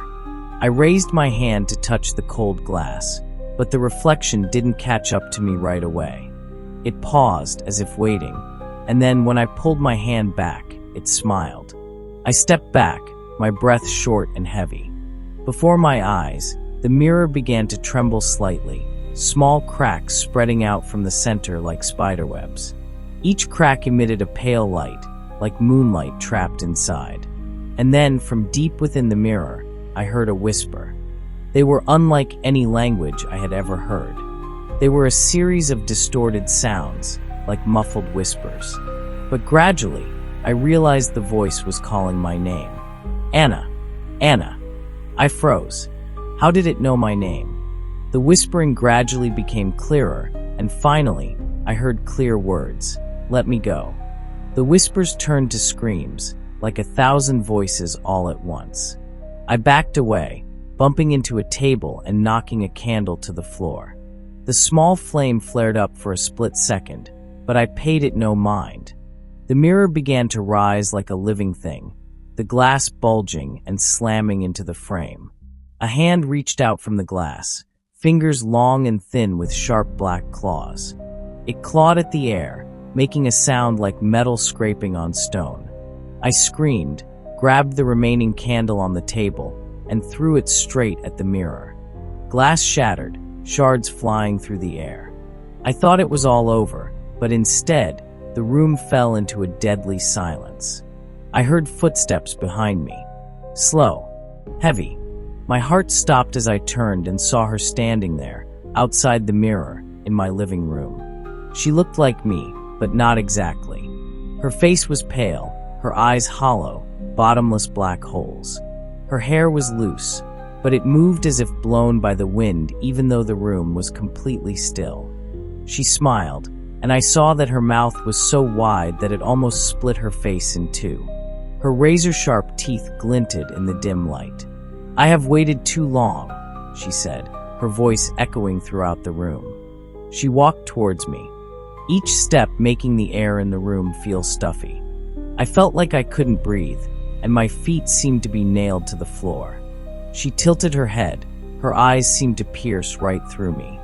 "We'll switch places," she said, and I felt a strong pull pushing me toward the broken mirror. I ran, out of the living room and toward the front door. But as I got closer, the door seemed to recede further away, as if the house were stretching out. Her footsteps echoed behind me, faster, closer. I glanced over my shoulder and saw her crawling along the wall, arms and legs twisted like a spider, head turned to look at me. Her laughter rang out, piercing my ears like metal on glass. "No one escapes," she said, her voice sweet but vicious. I rushed into the bedroom and locked the door. But immediately, a loud banging sound rang out, shaking the door. I looked around and realized there was no escape. In desperation, I grabbed a piece of broken mirror that I had accidentally brought with me, holding it before me as a last resort. She burst open the door, and before I could scream, she was at me. When I woke up, I found myself standing in front of the silver mirror, but this time, I was on the other side. I saw my reflection in the living room, but it wasn't me. It was her. She smiled, touched the glass, and whispered, "Don't worry, I will take good care of your life." I banged on the mirror, screaming, but my voice never came out. She turned away, living my life, and I was stuck here forever.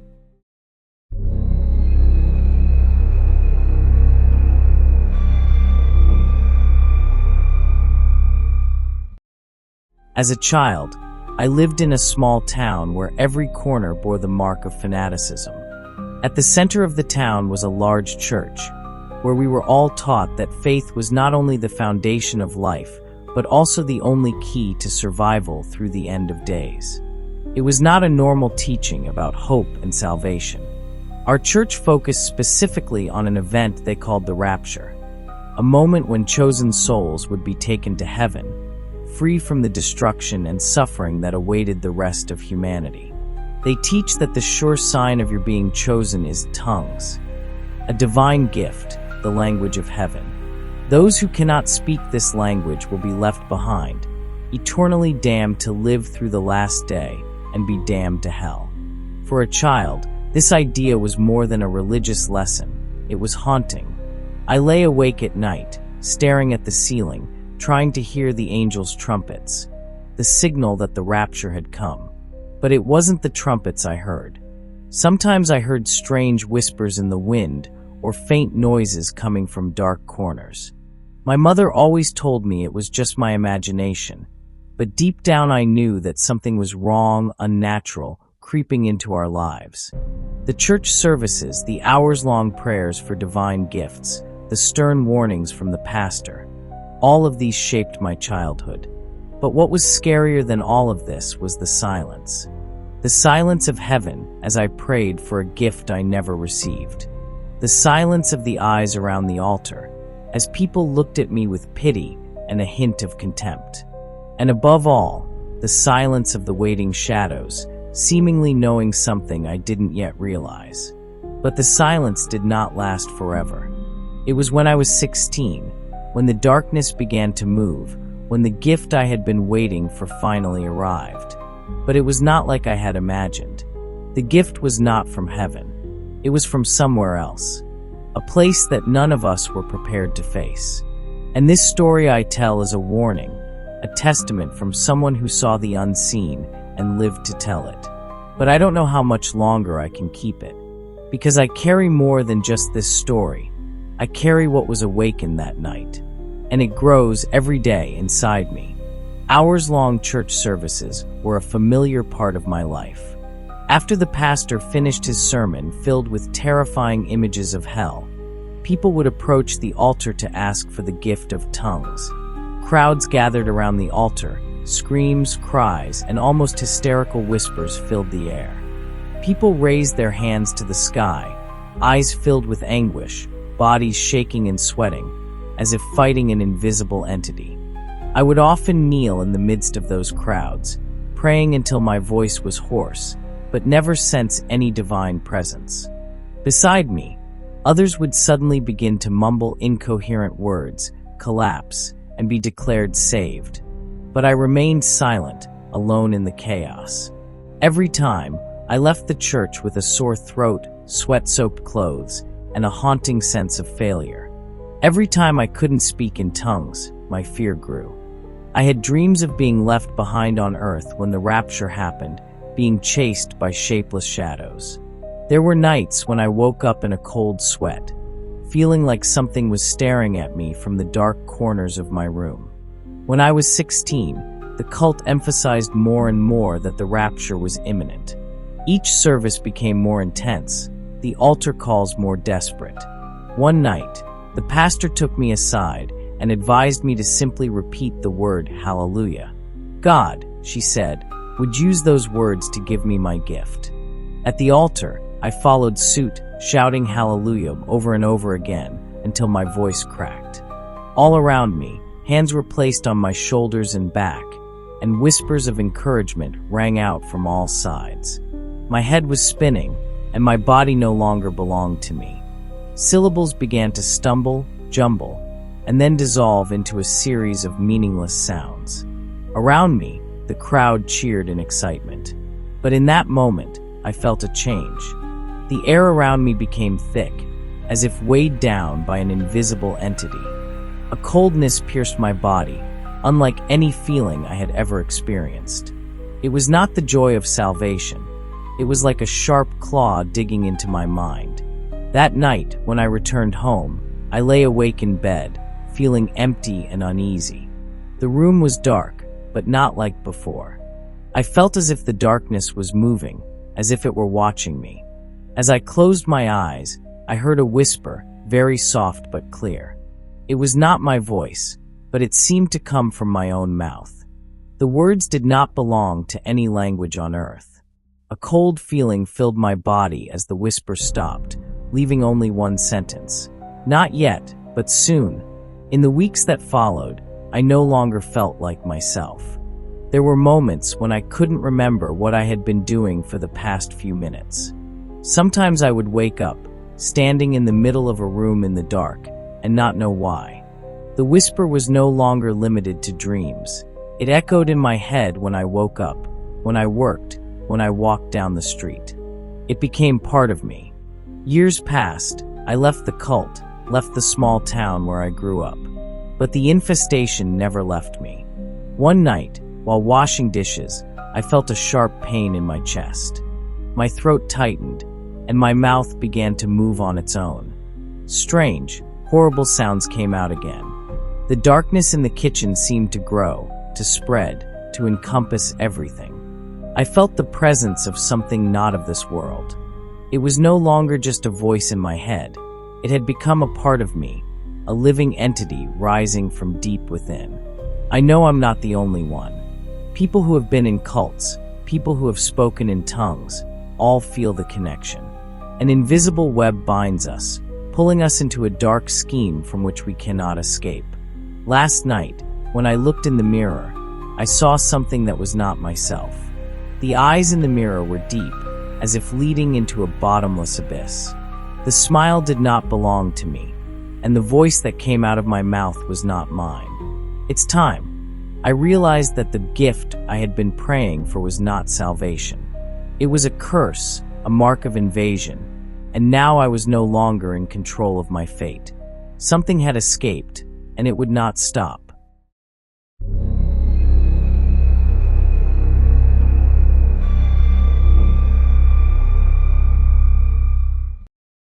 Around early 2020 or 2021, when the pandemic brought the world to a standstill, I was an 8th grader, trying to get through the boring days with online Zoom classes. It was a time when the lines between day and night seemed to blur. The lockdown kept me locked in my house, with only my small room, my laptop, and the steady tapping of my keyboard. But in that monotony, something strange happened, something that I still can't forget to this day. It was a normal day. I had just finished my last class before winter break, closing my laptop without listening to the teacher say goodbye. Everything was quiet, except for the gentle wind outside the window. Suddenly, there was a thump. It was a small sound, like a tree branch hitting the window. I looked out but saw nothing. Just pitch black night and bare trees swaying in the winter wind. I didn't pay much attention. I got up, left the office, and went to the kitchen to grab something to eat. Then I sat down on the sofa, turned on the TV, and lost myself in my favorite movies. Time passed quickly, and soon I was sitting there until 2 a.m. Just as I was about to get up and go to sleep, another noise rang out. This time it was louder, clearer, and came from the back door. I sighed. thinking that my husky wanted to come in. This dog was special, so brave and fearless that he once chased a raccoon that wandered into my yard. I pulled back the blinds and looked outside. The dog was standing there, his eyes not as they usually were. Instead of being happy, he looked frightened, his ears flattened and his tail retracted. When I opened the door to let him in, he didn't run at me like he usually did, but ran straight into my room, the only place in the house without windows. I found it a little strange, but didn't think too much of it. Maybe it was the thunder that had spooked me. After closing the door, I went back to the sofa, but a sense of unease began to creep in. A few minutes later, the thumping sound came again, this time more insistent, almost like a knock on the door. I slowly walked to the window and pulled the curtains back again. It was pitch black outside, and in it, I saw a blurry figure. At first, I thought it was just a strangely shaped tree branch. But when I looked closer, I realized that the figure looked like a human face. The blurry eyes seemed to be staring at me. I closed the curtains, my heart pounding. The air in the house became stuffy and cold. I tried to convince myself that I was just imagining things. But the noise outside did not stop. The knocking was steady, gentle but patient, as if someone was standing right in front of the door and waiting. Feeling uneasy, I quietly went into my room and locked the door. My husky was curled up in the corner, his eyes wide, as if he could sense something was wrong. The next morning, I woke up to the pale winter light. But the first thing I noticed was the burning sensation on my skin. When I pulled up my sleeves, I froze. Thin, sharp scratches ran down my arms, as if someone had taken a razor blade to my skin. They weren't deep, but they were visible enough to make me panic. I pulled my shirt up further and found similar marks on my shoulders, my back, and my legs. I couldn't concentrate on anything that day. I told my parents about the scratches, but they didn't believe me. They said I must have hurt myself in my sleep or imagined it all to get out of school. But I knew something was wrong. The scratches couldn't have just appeared out of nowhere, and the unsettling feeling was still there, following me like a shadow.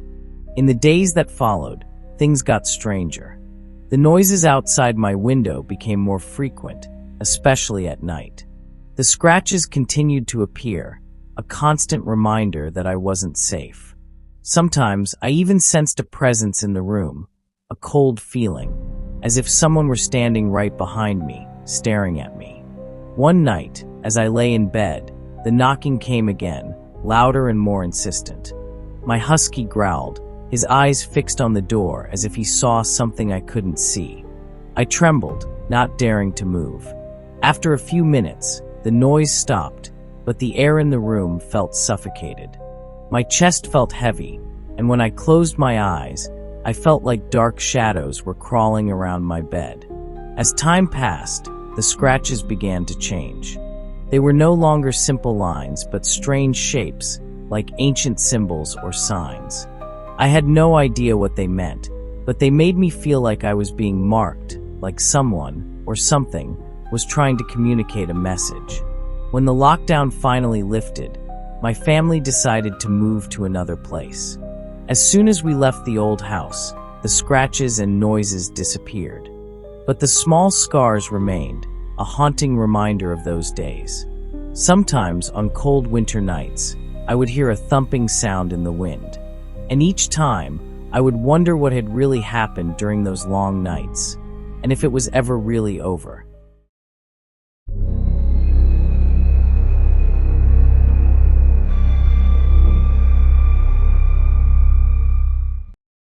I was born and raised in a small town where everything happened in a very strange way.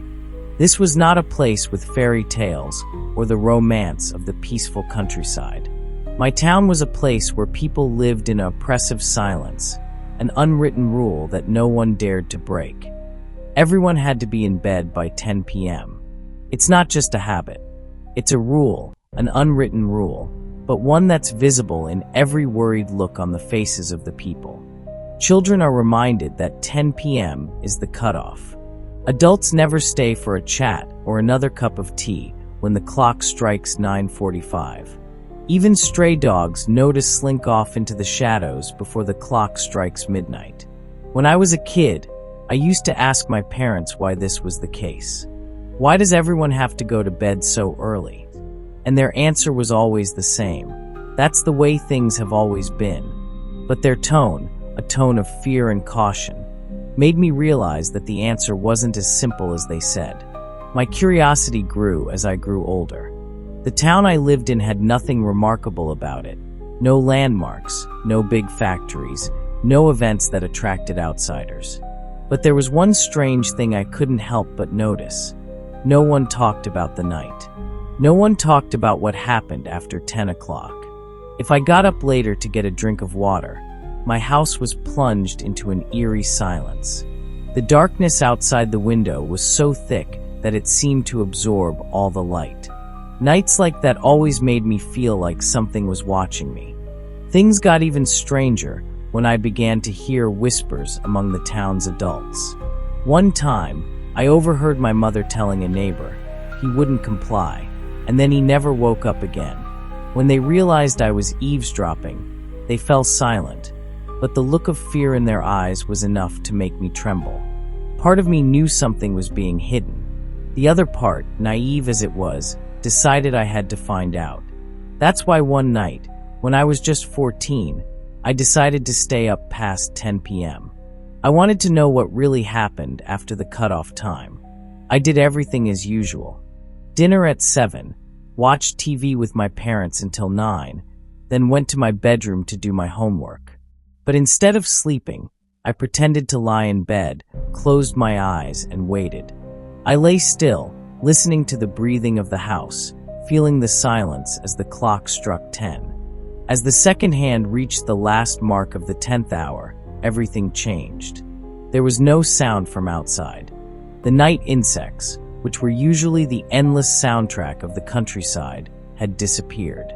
There was no rustling of leaves or distant barking of dogs. Even the wind seemed to have stopped. I felt my back drenched in sweat. But I didn't give up. I got up, tiptoed out of the room. The hallway was dark. Only the dim light from the night light in the living room shone through. I went to my parents' room and gently opened the door.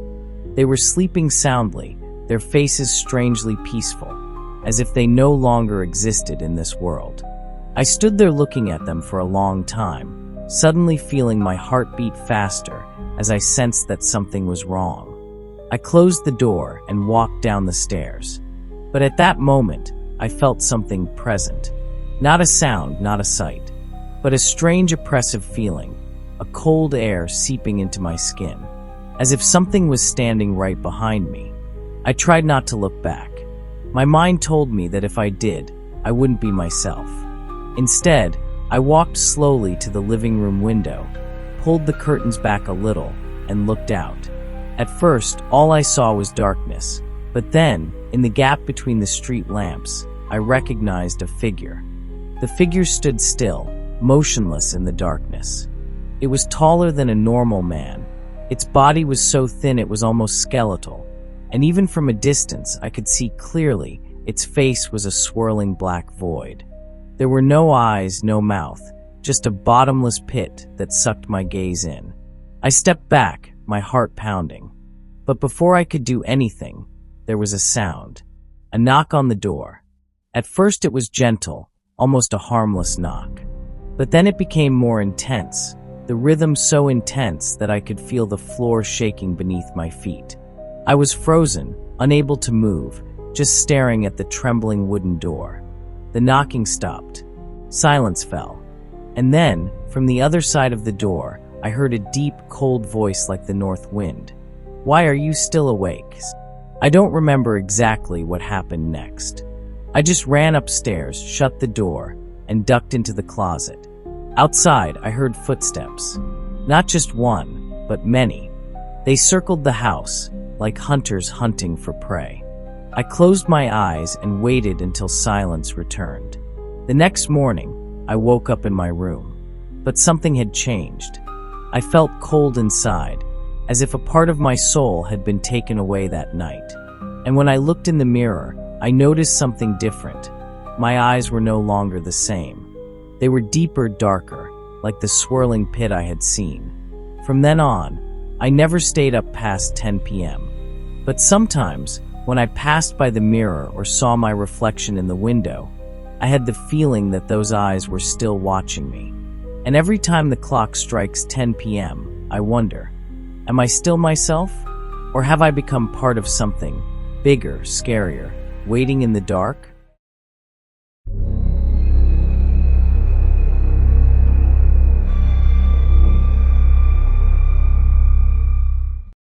I grew up in a small village deep in the Brecon Beacons, Wales. It was a place where nature seemed to dominate everything. Green fields stretched out, streams trickled through gorges, and the tiny village of a few hundred people lived in an eerie silence. People loved the silence, but for me, the silence always felt unsettling. It was like a veil covering something terrifying that I couldn't name. Ever since I was a child, I have heard mysterious stories about the village, especially about the mirrors. People say that the mirrors here are unlike any other.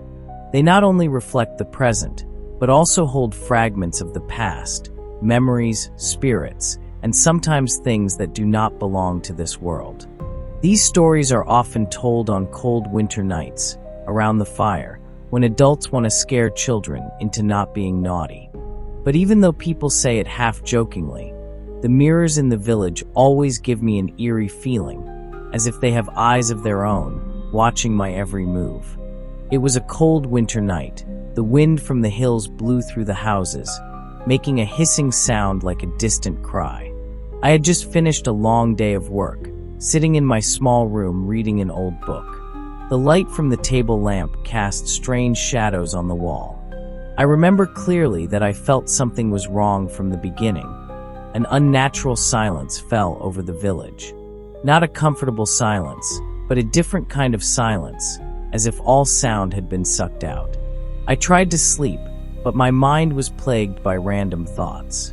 Finally, I decided to go to the bathroom to wash my face. The dim yellow light from the bathroom made the room look even darker. When I looked in the mirror, I immediately felt something was wrong. The reflection in the mirror was me, but it didn't look exactly like me. My face seemed distorted. My eyes were deeper, hollow like black holes. I blinked, telling myself I was just tired, and the face in the mirror returned to normal.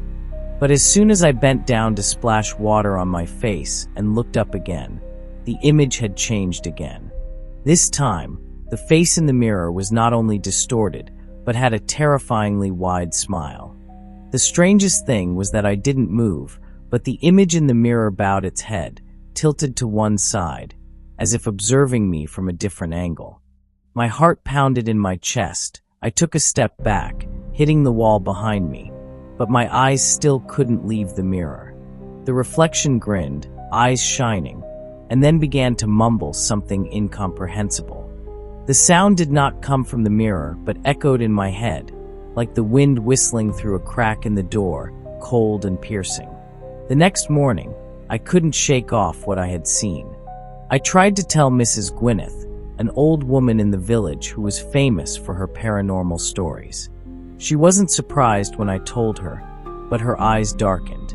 Gwyneth says that generations ago, the village mirrors were cursed.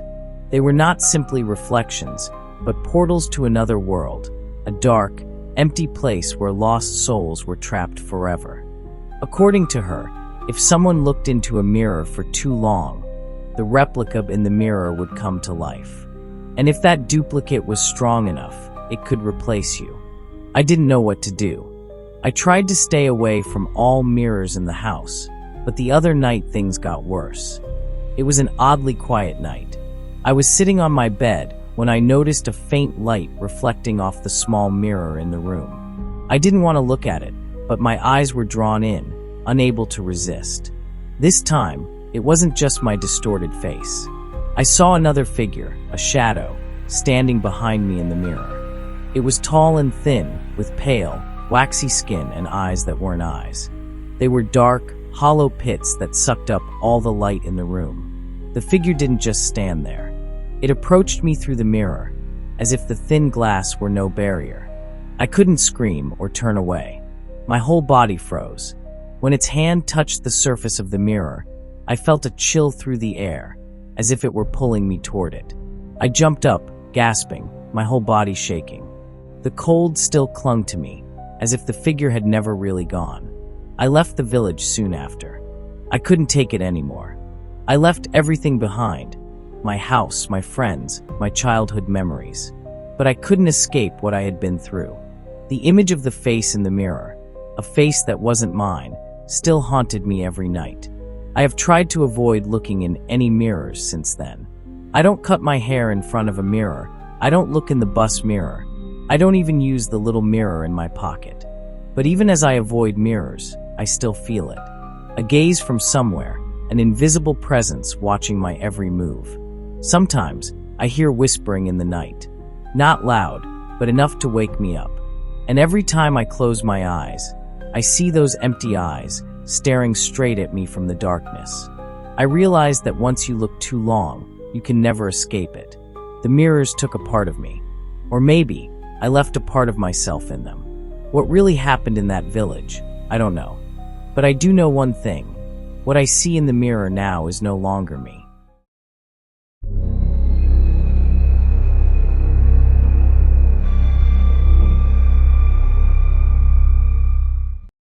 We were seniors in high school, living in a small town in northern Norway.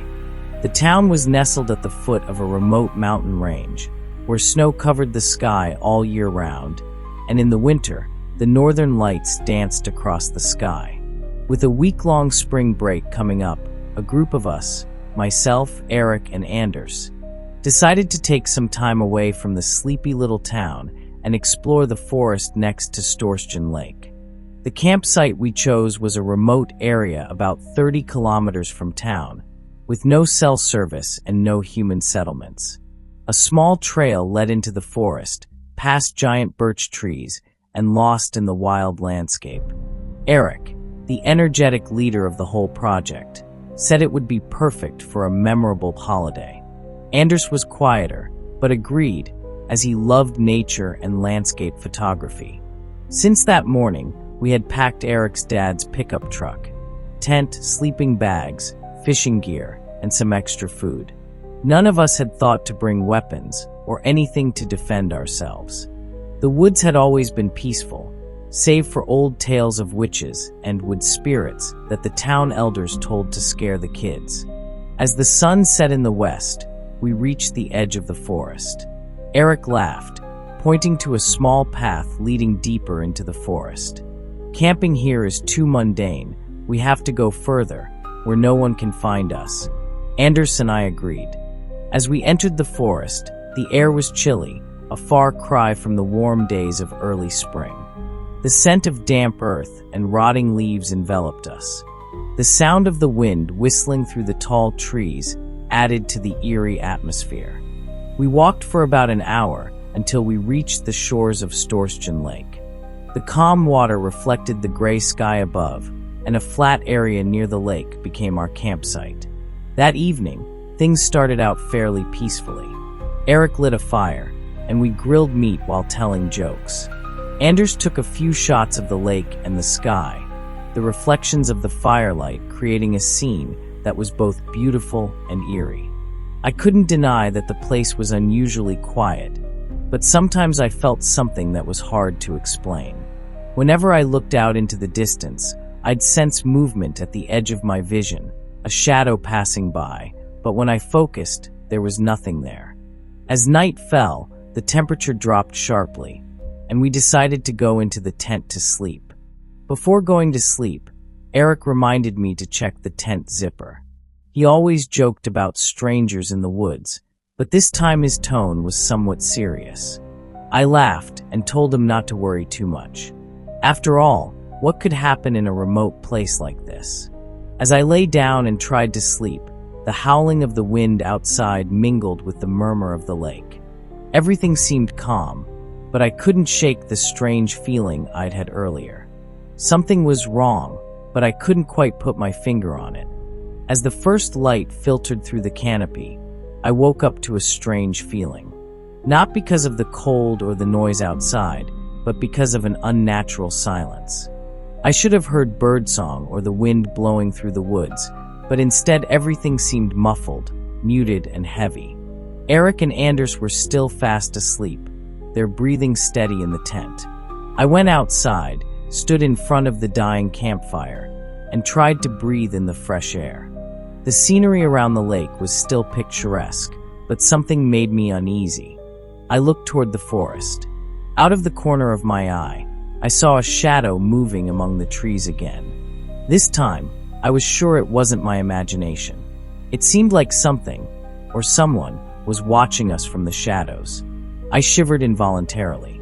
Eric's laughter rang out behind me, pulling me out of my thoughts. "What are you standing there for? Let's go catch some fish for breakfast." He patted me on the shoulder and walked toward the lake, fishing rod in hand. Anders had just woken up, looking sleepy but cheerful as usual. I decided not to tell them about the shadow I'd seen, partly because I wasn't sure if I'd imagined it, and partly because I didn't want to ruin the mood. We spent the morning fishing. Eric caught a big fish, and Anders was busy with his camera, taking pictures of every angle of the lake and the surrounding forest. I sat on a rock, looking at the calm water, trying to calm myself. But then I noticed something. There were no birds or insects around. They were all gone. By noon, we were back at the campsite, grilling fish and having a simple lunch. Eric joked about Anders taking so many photos he could fill an album. Anders just laughed and said he wanted to capture all the beautiful moments before he had to go back to school. I tried to join in the conversation, but my mind was on the shadows and the eerie silence of the forest. In the afternoon, we decided to explore an area about a half-hour walk from camp. The forest became denser as we walked deeper, with large trees with roots twisting like arms clinging to the ground. The light filtering through the canopy created strange patterns on the ground, giving me the feeling that they were moving. As we walked, Anders suddenly stopped. He was staring at a large tree trunk. "There's something here," he said, his voice so low that I had to move closer to hear him. When I followed his gaze, I saw a large footprint in the dirt. It didn't look like a human footprint, nor did it look like an animal I knew. The toes were long and slender, with sharp claws imprinted in the soft soil. Eric laughed, suggesting that it might have been the footprint of a mutant deer, but neither Anders nor I found it funny. The deeper we went into the forest, the more we felt that something was wrong. The trees seemed to be growing closer together, their branches hanging down like arms trying to hold us. The sun was starting to set, and the fading light made the forest seem darker. Eric suggested going back to camp, and no one objected. By the time we returned, darkness had settled over the area. The campfire did not comfort me this time. I said nothing to Eric and Anders, but I had the feeling that someone, or something, was standing at the edge of the campsite, watching us in silence. As night fell, I lay in my tent, trying to sleep, but the noises outside kept me awake. At first they were light footsteps, like those of a small animal. But then they became louder, heavier. Leaves rustled, branches snapped from the edge of the camp. I tried to wake Eric, but he only grunted and turned away. Anders didn't seem to hear. I lay there, holding my breath, my eyes glued to the darkness outside the tent door. Then I heard it, a low, growling sound, but unlike any animal I had ever heard. It didn't come from any one place, but seemed to be coming from everywhere. My whole body stiffened, not daring to move. After a moment, the sound died away, and everything fell into deadly silence. I don't remember how I fell asleep. The next morning, as the light filtered into the tent, I saw something that sent a chill down my spine. Scratches on the tent's surface, long and sharp, as if a clawed hand had tried to tear it apart. As the final day began, the gray skies carried a heavy air, signaling that something was wrong. No one spoke at breakfast. Eric and Anders, usually the bustling crowd, were quiet and tense. Their eyes avoided each other, as if there was a tacit understanding that something was amiss. I could feel it too. My stomach churned as I looked around the camp. Everything looked familiar, and yet somehow wrong. The morning passed slowly. We tried to pack up, prepare to leave, but everything was strangely delayed. Some things disappeared inexplicably. The flashlight that Anders had used the night before was gone, and Eric's hunting knife was nowhere to be found. We searched everywhere, but we couldn't find them. In addition, there were faint footprints around the camp, strange trails that stretched deep into the woods. No one spoke of them, but everyone noticed them. In the afternoon, Anders suggested leaving immediately, but Eric objected, saying it would be dark before we left the woods. We decided to stay another night, but the silence between the three of us grew heavier. The small sounds from the woods, the snapping of branches, the rustling of leaves, seemed louder than usual. As the sun set, darkness settled over the forest like a thick blanket. The flickering campfire was the only source of light in the pitch blackness.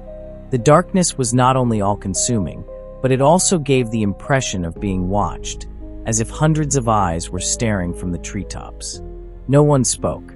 The crackling of the fire was the only sound that broke the heavy silence. Then it began. Soft footsteps echoed from the woods. At first, they were faint, like an animal passing by. But as they grew louder, they grew heavier. The footsteps were no longer in one direction, but seemed to encircle the camp. Eric threw more wood onto the fire, and the light flared up desperately, but did nothing to dispel the unease. Anders picked up his camera, trying to capture anything that moved. The flash went off, cutting through the darkness for a split second. When the photo appeared on the screen, we all froze. In the photo, a tall, thin figure emerged from the trees, a gaunt body and unusually long arms. Its face was indistinct, just a shadow, but its eyes glowed ominously. Anders stood up, wordlessly, and headed toward the woods with his flashlight. Eric and I tried to stop him, but Anders's eyes were blank, as if he were hypnotized. He disappeared into the darkness, leaving the two of us sitting by the fire, our hearts pounding. We waited in silence, but Anders did not return. Then a scream rang out from the forest, tearing through the night. The scream lasted for a few seconds before it stopped, leaving a deadly silence. Eric clutched his only remaining hunting knife, his eyes bewildered. I didn't know what to do. I just sat there, waiting for the inevitable. After a while, the footsteps returned. They were slow and heavy, as if someone was dragging their feet through the camp. I saw a figure emerge from the woods. It was Anders. But Anders was no longer himself. His clothes were torn, his face was covered in scratches, and his eyes were blank, as if he were no longer human. Anders entered the camp without a word. Eric stepped closer, but before he could touch Anders, he lunged at Eric, knocking him to the ground. The two wrestled in the darkness, growling and gasping. I tried to help Eric, but a sudden force knocked me back. When I stood up, Anders was gone, and Eric lay motionless on the ground. As I bent down to check on Eric, a cold hand touched my shoulder. I turned and saw Anders's face, but it was no longer his. His eyes were deep black holes, and a viscous black liquid flowed from his mouth. I screamed and ran into the darkness, not daring to look back. I don't know how far I ran, only that my legs wouldn't stop. When the pale morning light broke, I realized I was out of the woods. But Eric and Anders were gone. I didn't know what had happened to them, but I knew I would never return to that forest. Much later, I heard about other people missing in the area. The police found no clues other than some strange scratches on the ground and stories of mysterious figures in the woods. I never told anyone the truth, but every night when I closed my eyes, I still saw Anders with his empty eyes and inhuman smile. If you ever hear footsteps in the night, please don't go looking for them. There are things in the dark that should never be explored.